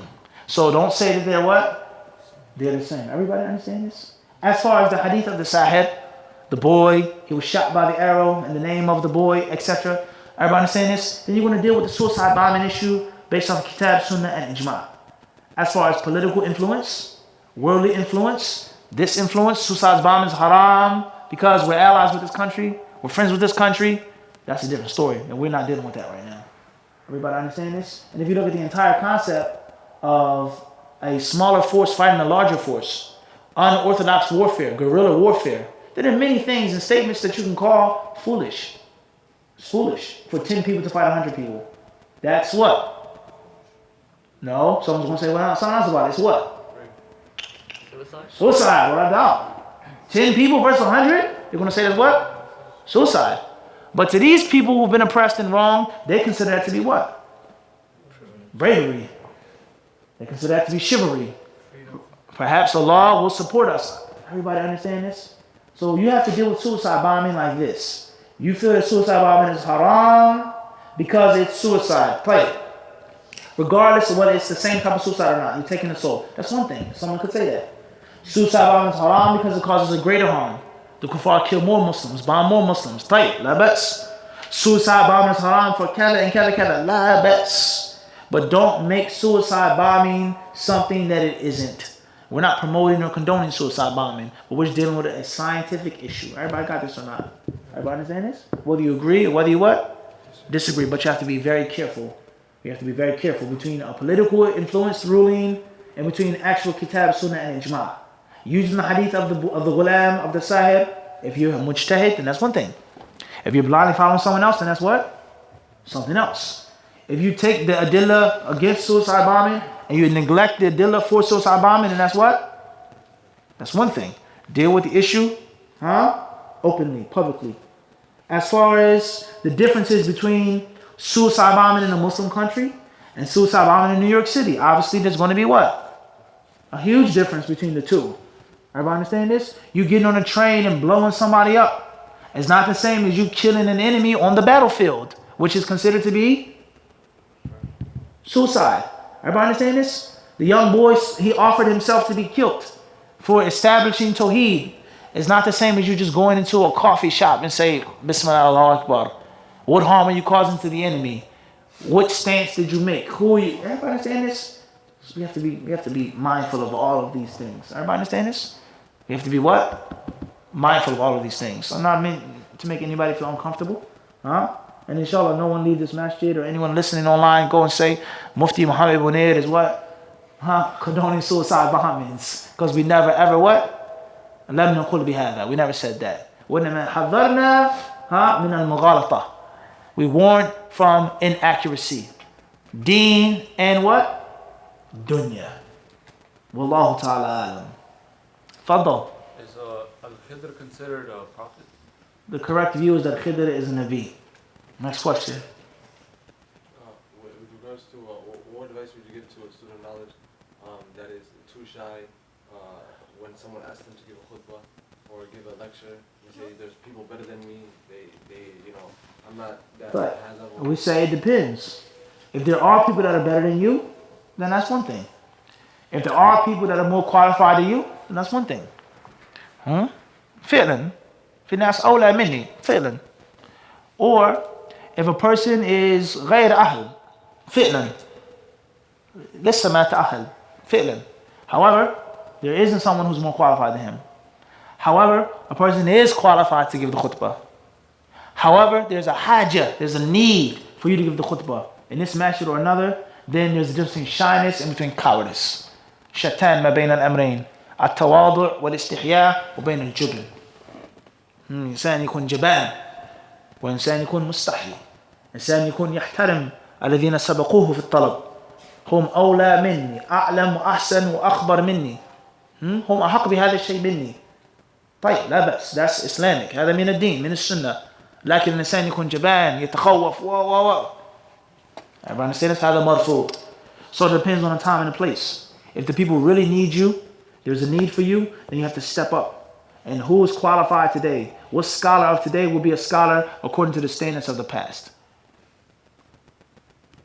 The mujtahideen of the past and the mujtahideen of today. It's like night and day. It's like what? Night and day. Someone may graduate from the college of Hadith today, and in the past, in the time of Imam Ahmed, may be considered a beginner. A small, tiny pea pod. And today, the standards of today, the need of today, the ignorance of today, the dunya and how it's widespread, this person who graduated is a scholar, depending on the time and the place.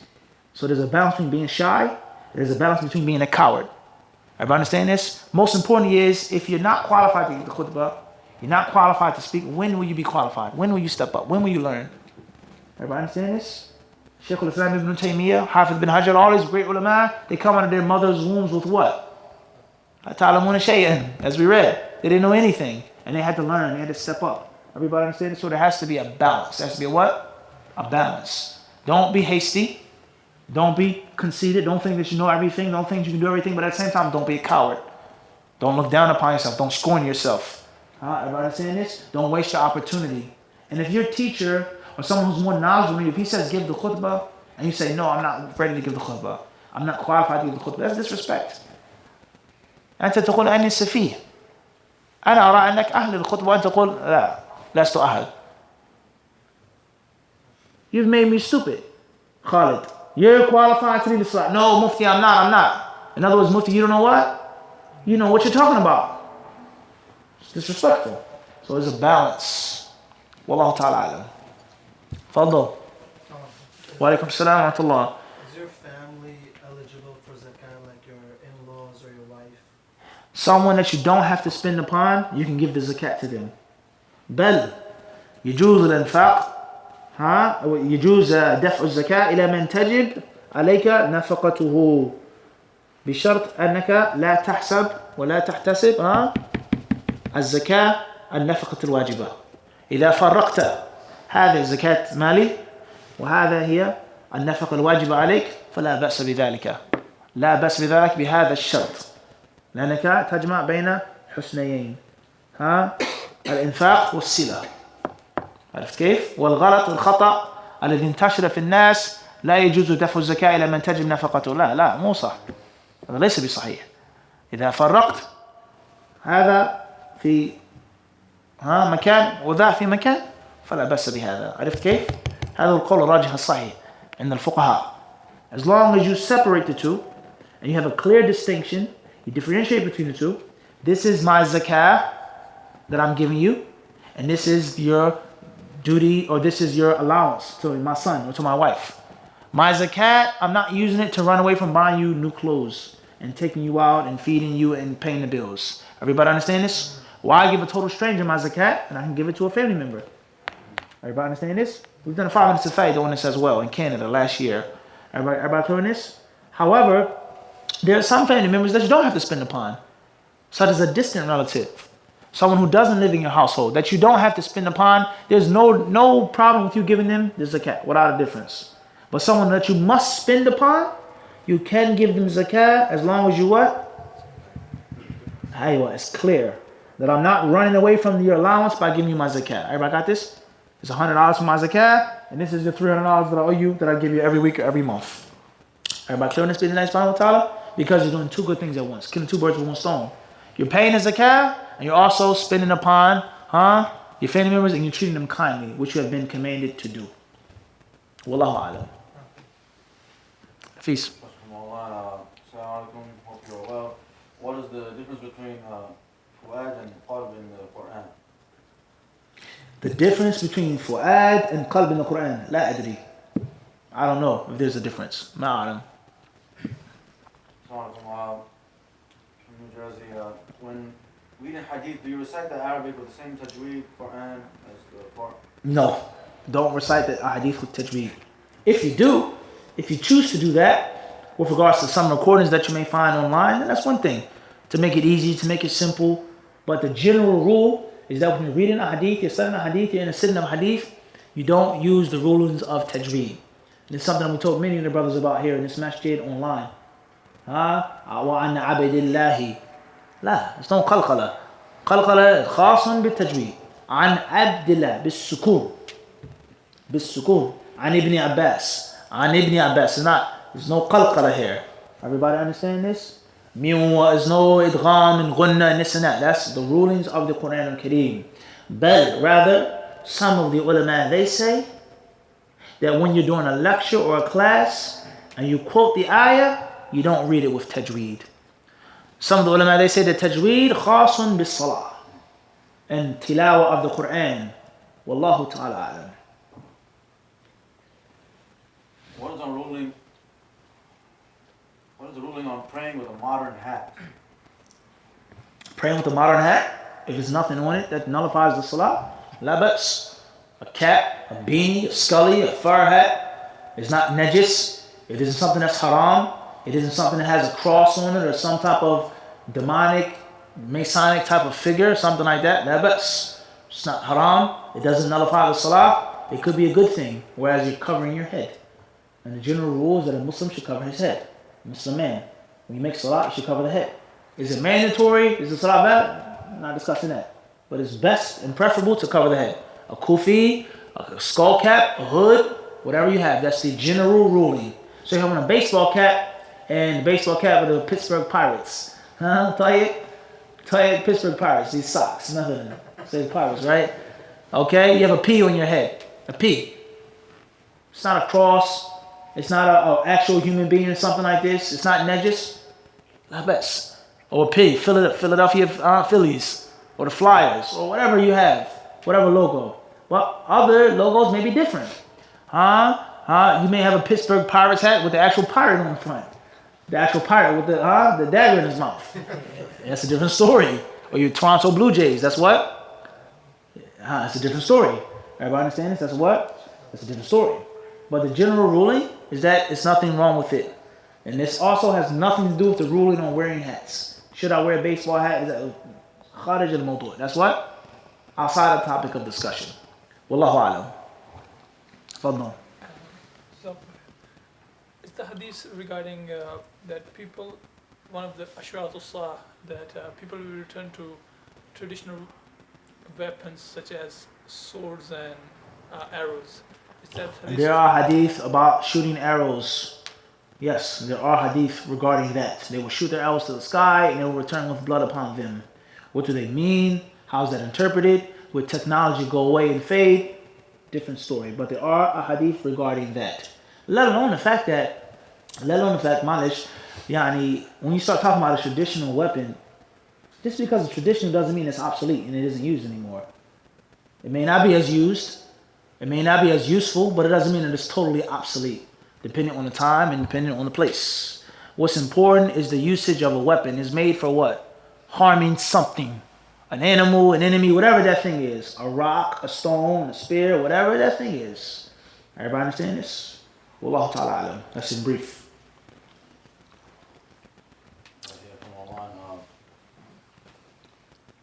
The hadith of the intention of intention, why did it come in an ahad form if it's such an integral aspect of the religion?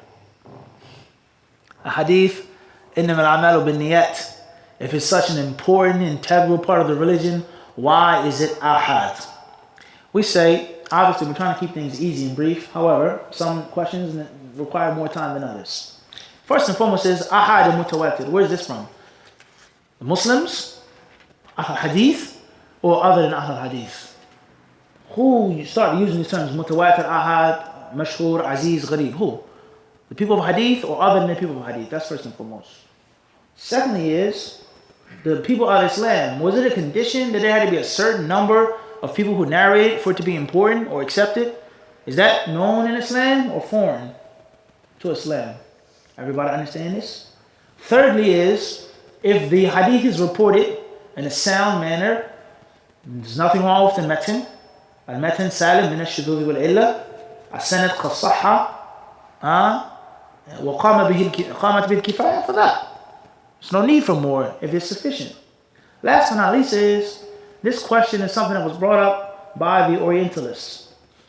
And those Muslims, or those apostates, who followed them and considered their criticism and their research to be totally accepted. They bring up these issues. If the hadith of Umar is so, if the hadith of Imam is so, why is it only authentic from one chain? Which in general is a valid question. The ulama of hadith, they've explained hadith in so much detail, so many chapters, thuluthul ilm, rubu'ul ilm, tadur alayhi sharia wa. They've given so much status to this one hadith. Why is it only reported by one companion? Everybody understand this? So that initially is a valid question. However, what we mentioned before, the first 3 points, is more than enough to answer the question. Let alone the fact that Umar radiallahu anhu was trustworthy. He wasn't someone that they accused of lying. He wasn't someone that the Sahaba and the Tabi'in accused of being inaccurate. So once he said it on the minbar, it was what? Sufficient. And not only was Umar radiallahu anhu trustworthy, not only was he accurate, but he wasn't a fool. He wasn't a man that would just take anything unless he was sure about it. Unless he knew that it was authentic and genuine. Everybody got this? So that's the answer to that question. In what? In brief. If one is praying Salatul Istikhara, do we make the dua every sujood, last sujood in the prayer? After you're done with the Salah, you make the taslim, you make Salatul Istikhara. And some of the ulama say, make the Istikhara in the actual tashahhud. What's important, that which we feel to be closest and most clear, is after the taslim. Wallahu ta'ala alam. Not in the sujood at all. Either in the tashahhud, before taslim, or after the taslim, not in the sujood. Wallahu alam. If you are in a state of Janaba, can you correct someone while they are reciting the Quran? If you're in a state of Janaba, there's nothing wrong with reciting the Quran al-Kareem. قول الراجح الصحيح. Wallahu alam. It's not haram to recite the Quran in a state of Janaba. Fadda. Aisha from Norway, what are the most important things a girl should find out about the person she's going to marry, and how long should the process of getting to know the person take? So as far as the most important things about getting married, find out about a man, a husband, how long should the process take? Then we say, to keep things brief because we're obviously running out of time. Number one, everything you shouldn't find out about a man. You shouldn't search and you shouldn't research everything about a man. There are certain things that should be known and well established from day one. Everybody understand this? Known and well established from what? From day one. Whether it's through your own research or through your wali or your friend. There's certain things that you should not have to ask about. Period. Everybody understand this? There's certain things that you shouldn't what? Huh? Everybody understand this? You go to a basketball camp. Huh? This is important. Scouting. For high school, for college. Is this coach going to sift through the applicants who can dribble, who can make a free throw, a layup? Yes or no, Jamil? Because that's supposed to be what? Standard. I'm not sifting through people that can't do basic beginning because it's not a beginning thing right here. I'm marrying a man. I'm marrying a woman. This person's going to be with me. I'm going to sleep with them. They may have kids. My wealth, my honor, my protection is with this person. I'm not fishing in muddy water from the get-go. Everybody understand this? I'm fishing in clear water, a well-known fishing spot. Then I search through the fish. Everybody understand this? Al-ma'al-akir. La. Everybody understand this? You go to apply for the University of Medina, you can't recite Fatiha, you can't do this. No. La. So there's certain things that you should not look for in a husband. Basic stuff. Do you make 5 Salah? Do you pay Zakat? Do you fast Ramadan? Do you use drug? All that stuff should be known and established. You make your selection among selected. Everybody got the point with the fish, with the basketball. Everybody got this or not? This is crucially important, and I don't think there are too many people that have spoken on this. Most people, they say, give a detailed, find out this. No, I disagree with that. You should not be fishing in muddy water from the beginning. Everybody understand this? Certain things that you're not cool with, that you're afraid of, don't even look in a cesspool of people. It should be a selected group of brothers that you're investigating and looking into. Everybody got this? Number 2 is, most important thing is, I would say, obviously the deen, but you have to look into the brother's personality as a person. Is he a creep or a gentleman? I have daughters, 2 daughters. The very first thing that I'm going to be concerned about with my daughters, obviously I'm not going to fish in muddy water. I'm not going to, no, it's going to be a select brothers that I'm thinking about with my daughters. The very first thing that I look for, if I meet this guy, shake his hand, he comes to drink tea, what is his personality like? How much you memorized, where you studied? Nah. A creep is a creep. With knowledge, been overseas, has tazkiyah, has a beard, is a creep. A gentleman is a what? Gentleman. Someone who's thorough is thorough. Whether he's been overseas or not. Whether he has a beard or not. Whether he's Muslim or not. But he has a good heart, a good personality, a sound mind. That is something that can be worked on. You can teach him, you can educate him. But someone who has a bad heart, who's vicious, who's conniving, who's a coward, these things are not to be what? Not to be worked on. Everybody understand this? So anybody can memorize something, sound bites, piece of information, Surah Thalatha, Sheikh Fulan, Qala Sheikh Alan, I have a beard, I have this and that. It doesn't mean he has good akhlaq. It doesn't mean he has a good, thorough personality. So that's the very first thing that you need to think about. Because you're already looking in a pool of people that have religion. Everybody understand this? I'm already investigating brothers. The brother's coming with a beard. He's coming with 5 Salah. He's known, established in the masjid. On top of these brothers, in this selected pool of people, I'm looking for those who have what, Adam? Good personality. And not someone who's an abuser, a child molester, someone who's a creep in the heart. And there are many brothers that are like this. They pray, they fast, they make salah, they make zakat, they make hajj, but they're creeps. They abuse their wives. They're mean and vicious to their children. They steal, they lie, they backbite. And they have the biggest beards. And I'm not saying nothing about the beard, but I'm trying to make a point here. Most sisters, they only look on the surface of things. Everybody got this? Then after that, bid'Allah subhanahu wa ta'ala, I would advise you to have a list of things that must be there and things that cannot be there. 5 on 5. This is just an example. A sister, she says, as far as the looks, well, let's say skin complexion. She says what? It doesn't matter what skin complexion he is, race or whatever. It doesn't matter. It could be light, it could be dark, it could be brown, it could be in the middle. Or a sister may say, I don't like light-skinned guys. Methalan. For example, I don't like guys with fair skin. So if you are totally unattracted to a guy with light skin, then that should be the first thing on your not to have list. No matter what his akhlaq is like, how much knowledge, how much wealth. If he's light-skinned, then what? No. If he's dark-skinned, then what? No, on the opposite. Everybody understand this? Many people, they make this critical mistake. They bend and they twist, they waver on something that they know they can't live with. They have 2, 3 children. I'm not happy, and I'm happy. I want a divorce, and it's problems. You shouldn't have done that from the what? From the get-go. Everybody clear on this? I'm not talking about religion. We're talking about outward looks. This is very important. This is what? Very important. As far as if you don't mind what a brother looks like, his skin complexion, then that's a different story. But a sister say, I don't like short men. I like tall men. Everybody understand this? And if I have a short husband, I'm not going to be attracted to him. I'm not going to like him at all. If I'm looking down on my husband, it's going to be a problem. So you need to make that on your list. The brother cannot be short. And he has to be at least 5'6", 5'7", 5'8". Don't think, don't consider, don't look towards any brother that's 5'5", 5'4", 5'3", because you're not being what? You're not being real with yourself. You're not being what? You know, everybody understand this? A sister, she says, I don't want to marry a brother that has children. Jahiliyyah, marriage, divorce, any children, I cannot be in that situation. So your standard of gauging the brothers, anyone who has children, is automatically what? Excluded. No matter what his akhlaq is like, his ilm is like, because you know that you're not going to be able to live happily with that brother. Everybody understand this? Everybody got this? So you need to make 5 things, 6 things, 4 things that must be there.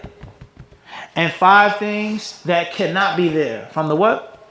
From the again, the shurut, conditions, prerequisites. Once you have those shurut, everything else between the middle is workable. It's mashi. Everybody understand this? It's mashi. He's not that wealthy. He's not that knowledgeable. He's not that kether. He's not this. You can flex with those things. Everybody understand this? So you have to know who you are. You have to know what you want. You have to know what you cannot live with. And Allah knows best how many people come to us with problems on a daily basis. I could show you my phone, how many text messages we get, WhatsApp messages, emails we get. I'm not happy. My husband kether. My wife kether. Why did you marry the brother? Why did you marry the sister? Sister, I'm not attracted to him at all. Don't marry him, sister. Even if he's a good brother, don't marry him. No, inshallah. 2 months later, Assalamu alaikum, Sheikh, I want to khula. I'm not attracted to him. I can't sleep with him. That's no sidq wa saraha. So these are the general things that you need to look for with regards to who you want to marry from the brothers. First and foremost is that you're choosing and selecting from a what? A selected group. Everybody understand this? Among that selected group, you have to be clear with what you like and what you dislike. You have to be clear on what you are willing to accept and what you're not willing to accept. As far as if you're not that critical, if you don't really care, that's a different story. White, black, yellow, red, short, tall, deen and khuluq, alhamdulillah. But everybody's not like that. Rather, the average person, John, is what? Isn't like that. And you can lie to yourself. You can be fake. That's okay. Know for sure that when you want to get divorced, you want to get separated, it's going to be chaos and a headache. Just avoid the problems. Save yourself the what? The suffering. And be honest with yourself. I have to marry a sister from my country. So I'm not going to bend and think about marrying a sister that's not from my country. Don't play yourself. Don't lie to yourself. Be honest. Be upfront. Everybody understand this? So the most important thing is the religion and is the akhlaq. Once you have the religion and the akhlaq, then you start determining the other things. If you don't care about the other things, then marry the brother with the best deen and the best akhlaq. If those other things are necessary and very important to your daily life, take them into consideration and make for yourself a list of things that have to be there, things that cannot be there. And once you have that list, then you move on to finally tuning your search. Everybody understand this? If you find a brother that has all of the preferable things, he fulfills the conditions, none of the mawani are there, then that's even better. And if not, at least the 5 things are there and the 5 things aren't there. Even though I would have preferred for him to have more hair on his face. But having a full beard wasn't on my list of what? Mandatory conditions. Everybody understand this? Everybody like this or not? As far as how much time it should take, then there is no rule. It could take a week, take a month, take a year, take 2 years. Depending on what type of person you are, how meticulous you are, how critical you are. And depending on what's available in Norway, online, it depends on what you want, what you're looking for, and how patient you're willing to be. Obviously, it shouldn't be too long. It shouldn't be excessively delayed, overly delayed, nor should it be reckless haste. Nor should it be what? Reckless haste. Pay close attention to these words, precise words. It shouldn't be reckless haste. Don't delay unnecessarily, nor be reckless and jump into something that you're not sure about, that you haven't given the necessary amount of thinking, the necessary amount of praying, the necessary amount of consulting the people. Everybody understand this? Last but not least, is make sure, bi'idhnillahi subhanahu wa ta'ala, that you have a strong connection with Allah and you seek the counsel of wise men and wise women. Your girlfriend, your mother, your aunt, the brother, the imam at the masjid. Only Allah knows. As I said, once again, I don't mean to beat a dead horse. How many people come to this masjid, contact me on the email, on the phone, with this problem, with that problem. I want to marry Fulan, I want to marry Fulana. They disappear, they go away, 3 months, they call back. You know I got married, right? Me and the brother got married, but I want to khulak now. Can I come into the office? Can I come into the masjid? You didn't consult me. You didn't ask me for my advice, for my help. So how can you expect me to just make things better with my magic wand? Everybody understand this? If you seek help with Allah, and you seek the counsel of wise people, it's no way you're going to lose. And it's no way you're going to regret. Even if it doesn't work out for you, you're not going to have regret. You're going to say, Qadar Allah wa ma sha'a fa'al. It wasn't meant to last. You're not going to bite yourself. You're not going to kick yourself if you do those 2 things. Seek the help of Allah. Seek the counsel of wise, honest people. And most importantly, be truthful with your what? Yourself. You think it's okay, but you know that I can't live with this girl. I'm not going to be happy with her. I don't want a girl that has this and has that. When things go rough, you get into an argument. She wakes up in the morning. You come home at night. This and that. The first thing that's going to pop in your head is what? Damn, why I marry her? This is a reality. Obviously, we don't always like to be real or truthful. Oftentimes, we're comfortable with being cosmetic and plastic. We're used to glazing the truth and saying what needs to be said according to the people and not dealing with the subject with what? Transparency. Wallahu alam. Woman is from Birmingham, UK. Hopefully, does that make sense what I just said? No. You don't have to agree with it, but does it make sense? معقول هذا الشيخ نوح؟ تفضل. It's pertaining to marriage. If a sister asks you about a brother's deen and character with regards to marriage, is it permissible to mention specific major sins he fell into the If someone comes to you with sincere intention about getting to know someone and marrying someone, and you know that they're a creep or a criminal, a liar, two-faced person, then you say what you know. You tell what you know. He himself tried to make zina with me. He himself is in contact with another sister that's my girlfriend. I have the screenshots, I have the proof, I have the evidence. Tell what you know. And that is because there's an amana, a trust. And it's haram for you to keep silent upon that which could be detrimental to another Muslim sister's honor, her wealth, and her property. The man is known to be a rapist. It's documented, it's proven. Not suspicion, not gossip and rumor. Even then, you still say what you know. This is what I've heard. I'm not saying it's true, but this is what? This is what I heard. But I know for sure, with the proof and evidence, that this man is a pedophile. This man is a rapist. This man is a criminal. And she asks you for sincere advice, you tell her what you know. Make sure your intentions are sincere. Make sure that you're not jealous, you're not envious. Many sisters, they do this. You're not upset because he refused you, he didn't marry you. Many sisters do this on a daily basis. They'll disparage the brother because they weren't chosen, they weren't selected. Base it off of sincerity. And it's just that simple. As far as if someone doesn't ask you, then that's a different story. As far as if you're not sure, you don't have necessary proof, that's a different story. But if you know for sure that this person is very harmful, then you tell your friend. And if you don't, you're not a true friend. If you don't, then you what? You're not a true friend. Wallahu a'lam. Can you combine Salat al-Dhuhr and Asr because of work schedule and daylight savings time? And daylight savings that won't allow one to make Asr on time. Occasionally, from time to time, if there's a need. On a daily basis, no. On a daily basis, no. But it's a tight situation, overload at work, this happened, that happened, occasionally, perhaps. According to some of the ulama, based off the hadith of Abdullah ibn Abbas in Sahih Muslim. As far as doing it every single day, then no. Wallahu a'lam. Question on AF, Manhattan, New York. Can we eat in restaurants that sell alcohol? Can you eat in a restaurant that sells alcohol? It depends. Is the alcohol going to be on your table? That's one thing. Do you have a history with alcohol? A past history with addiction? It's a fitna. That's one thing. You go and you see the bottle, you start, thinking about the fight that you had to make to get off of it, then don't go there.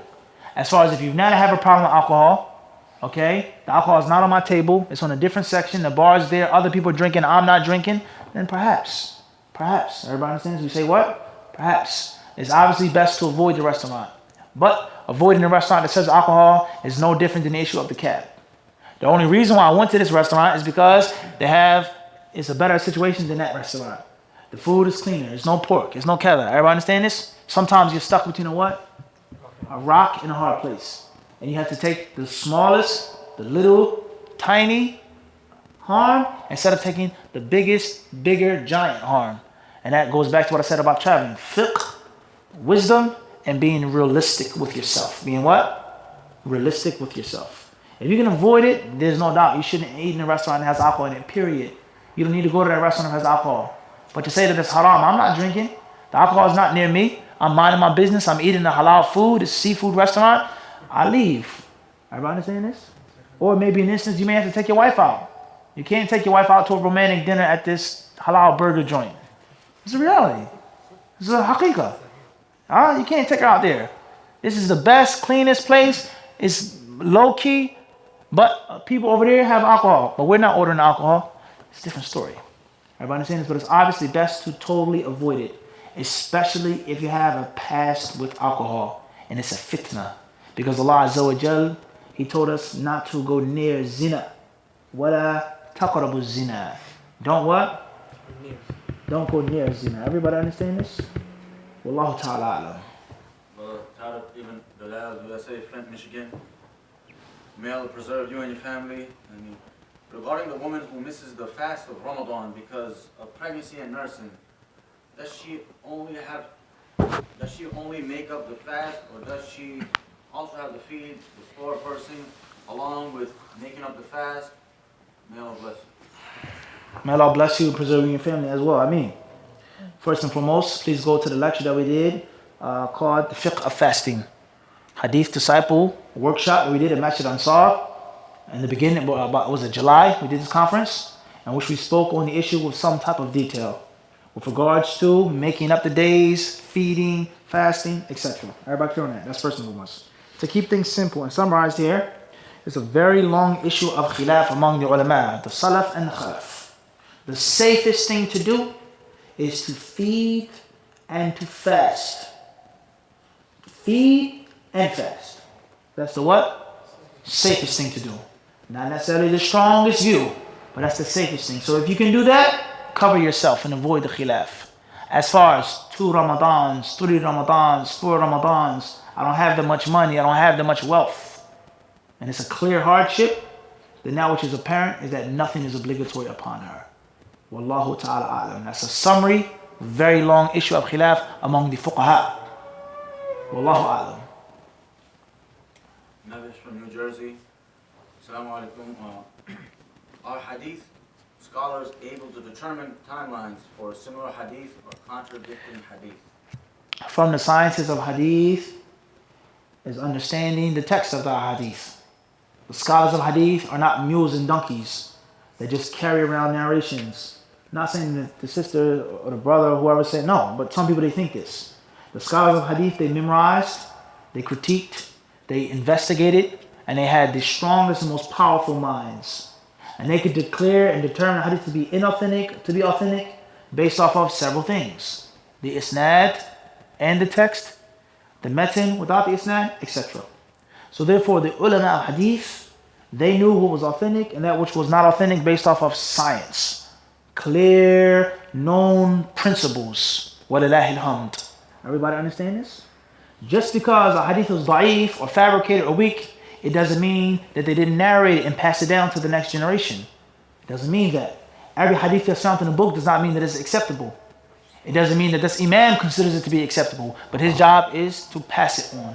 Everybody understand this? His job is to do what? Is to pass it on. And all of the sciences at the end of the day are connected to each other. Every science in the Sharia. Fiqh, hadith, usul, tajweed, history, seerah, they're all what? At the end of the day.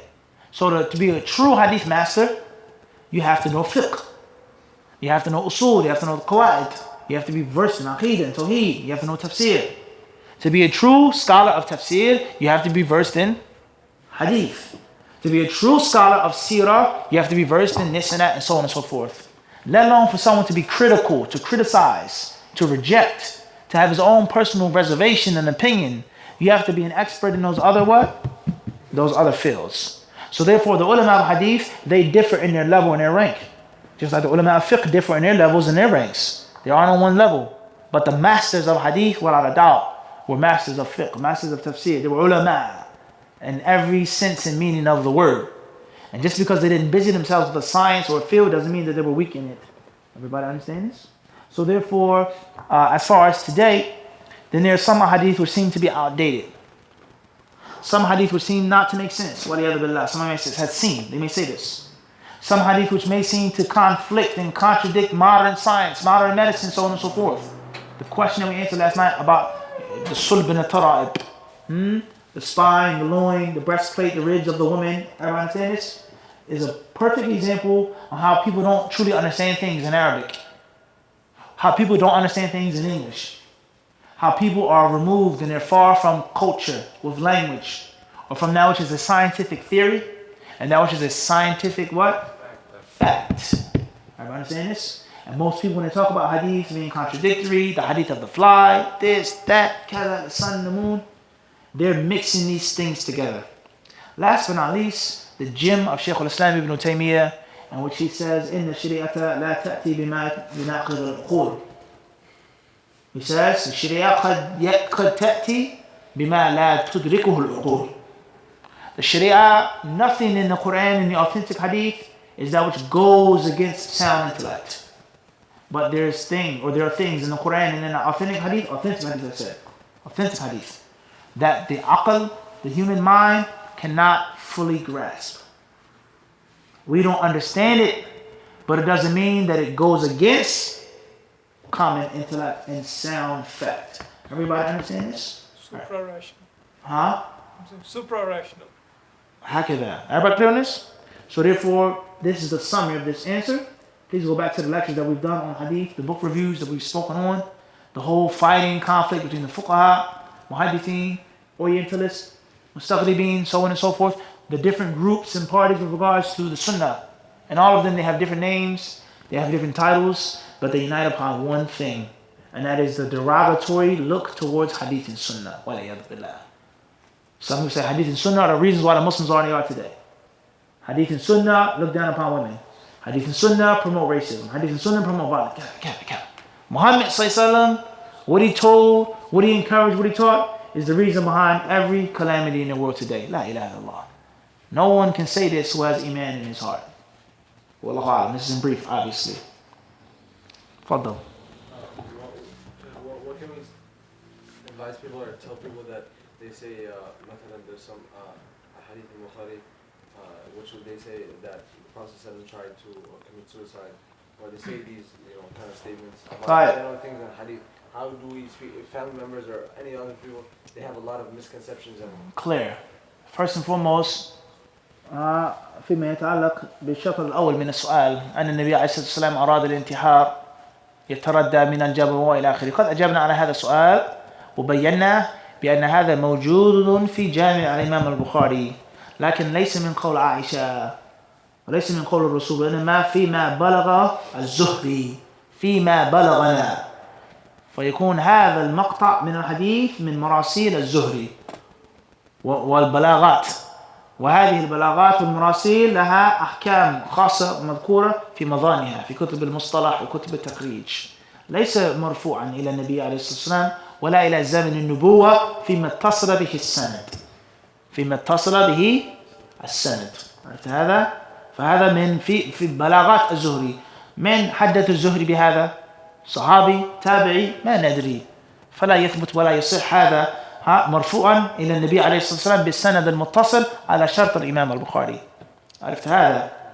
هناك أحاديث كثيرة خارج الجامع الصحيح تنص على أن النبي عليه الصلاة والسلام أراد أن يتردى وأن يلقي نفسه من الجبل لما نزل عليه الوحي إلى آخره. هذه الأحاديث التي خارج الجامع مناكير، موضوعات. عرفت كيف؟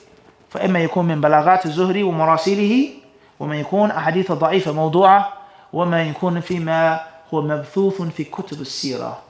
المهم في نهاية المطاف لا يثبت ولا يصح القول بأن النبي عليه الصلاة والسلام أراد أن ينتحر. عرفنا هذا؟ شفناه؟ هذا هو الخلاصة، نهاية المطاف. لا يثبت لا في جامع البخاري ولا في خارج جامع البخاري. عرفت كيف؟ هذا أولا. ثانيا نقول باختصار الكلام عن حديث المشكلة والطعن في رواتها بالهوى وبغير علم وإلى آخره، هذا إنما هو فرع عن الطعن في القرآن، فليعلم ذلك. إذا طعنت في الأحاديث النبوية يلزمك الطعن في القرآن الكريم، لأن أنت الآن بين كم شيء. حديث مشكل هل له جواب أم لا؟ إذا كان له جواب فإما أنك تقتنع بالجواب أو ترد الحديث ردا. إذا كان سبب ردك الأحاديث مجرد ظاهرة الإشكال والتعارض فيلزمك على هذا رد إيش؟ كم آية في كتاب الله ظاهرة تعارض؟ كم؟ يوم يناديهم فلنسألنهم فلا يسأل عن ذنبه. كيف نوفق بين هذا وذاك؟ الله يقول في آية نسألهم، في آية أخرى لا يسألهم. كيف؟ القرآن فيه تعارض ولا لا؟ ما هو سبب الرد؟ مجرد الإشكال ولا عدم الجواب على الإشكال؟ عرفت الفرق الآن؟ إذا كان السبب هو الأول يلزمك إيش؟ رد القرآن والعياذ بالله قولا واحدا. وإذا كان الجواب الثاني فمجرد عدم وقوفك أنت على الجواب لا يلزم من عدمه. عرفت كيف؟ العلماء هم خدموا الكتاب والسنة على آيات المشكلة، الحديث ليش؟ المشكلة. فهمت هذا؟ فهذا هو المنطق الذي ينبغي أنك تعامل به هؤلاء. أما الدخول في المعارك بخاري وفلان وفلان لا، دعك من هذا الشيء. إلزمهم بما يقتنعون به أولا الذي هو الإيمان بالقرآن. الإيمان بالقرآن. والطعن في الأحاديث من قبل المستشرقين إنما هو فرع عن الطعن في القرآن، فليعلم ذلك. لكن أكثر المسلمين الذين يقلدون هؤلاء لا يعرفون هذه الحقيقة المرة ويأبون الاعتراف بها. هو فرع عن ذا. هذا هو. عرفت كيف؟ هذا هو. عرفت؟ سألهم عن الآيات المشكلة في القرآن. يعني بالله عليك أليس في القرآن قتل، استعباد، ضرب النساء، الجهاد كم في القرآن من شيء قد أشكله زيد وبكر وعمر قديما حديثا أو يزيدون أو هي أشد. هل في الشك في القرآن؟ أو بمعنى الشك أم شك؟ لا، هناك عدة أجوبة. وكذلك الأحاديث التي قد تشكل وقد تكون يعني ظاهرة تعارض عليها إيش؟ أجوبة قد أجاب بها العلماء قديما وحديثا. هذا هو الذي ينبغي في هذه الحالة. عرفت كيف؟ هذا هو. أما أنت يعني تدخل في هذه لا، خليك هكذا. عرفت أمة؟ هذا هو والله أعلم باختصار طبعا. طيب any more questions before we start? تفضل. In the Quran, a couple of places it says Salamun Alaikum, and we say Assalamu Alaikum. And what is the difference between? We say here is that it depends on what's being mentioned. Allah speaking about the people of Jannah is not the same things we say when we meet each other and greet each other on a daily basis. Assalamu alaikum. Or even if a person says Salamun alaik, Salamun alaikum. But the specific hadith of the Prophet ﷺ, they teach us to say Assalamu alaikum. They teach us to do what? To say Assalamu alaikum. And the word salam and what it means, is it Allah's name? Is it dua? Is it informing you? Whatever the case may be, there's differences. Salamun alaik, Salamun alaikum, Assalamu alaikum, etc. What we know for sure is that Adam alayhi salatu wasalam was instructed and taught to say it in a specific way. The Prophet, when he saw his companions, when he greeted his companions, he said it in a what? A specific way. That's what's most important. Wallahu alam. Unfortunately, we run out of time. Allah subhanahu wa ta'ala surely knows best. Anything that I said that's true and correct is only from Allah and Allah only. And if I say something that's wrong or incorrect, then it's from my ignorance and my lack of knowledge. Allah and His Messenger have nothing to do with it. Islam is free from it, and may I be forgiven for that. I mean.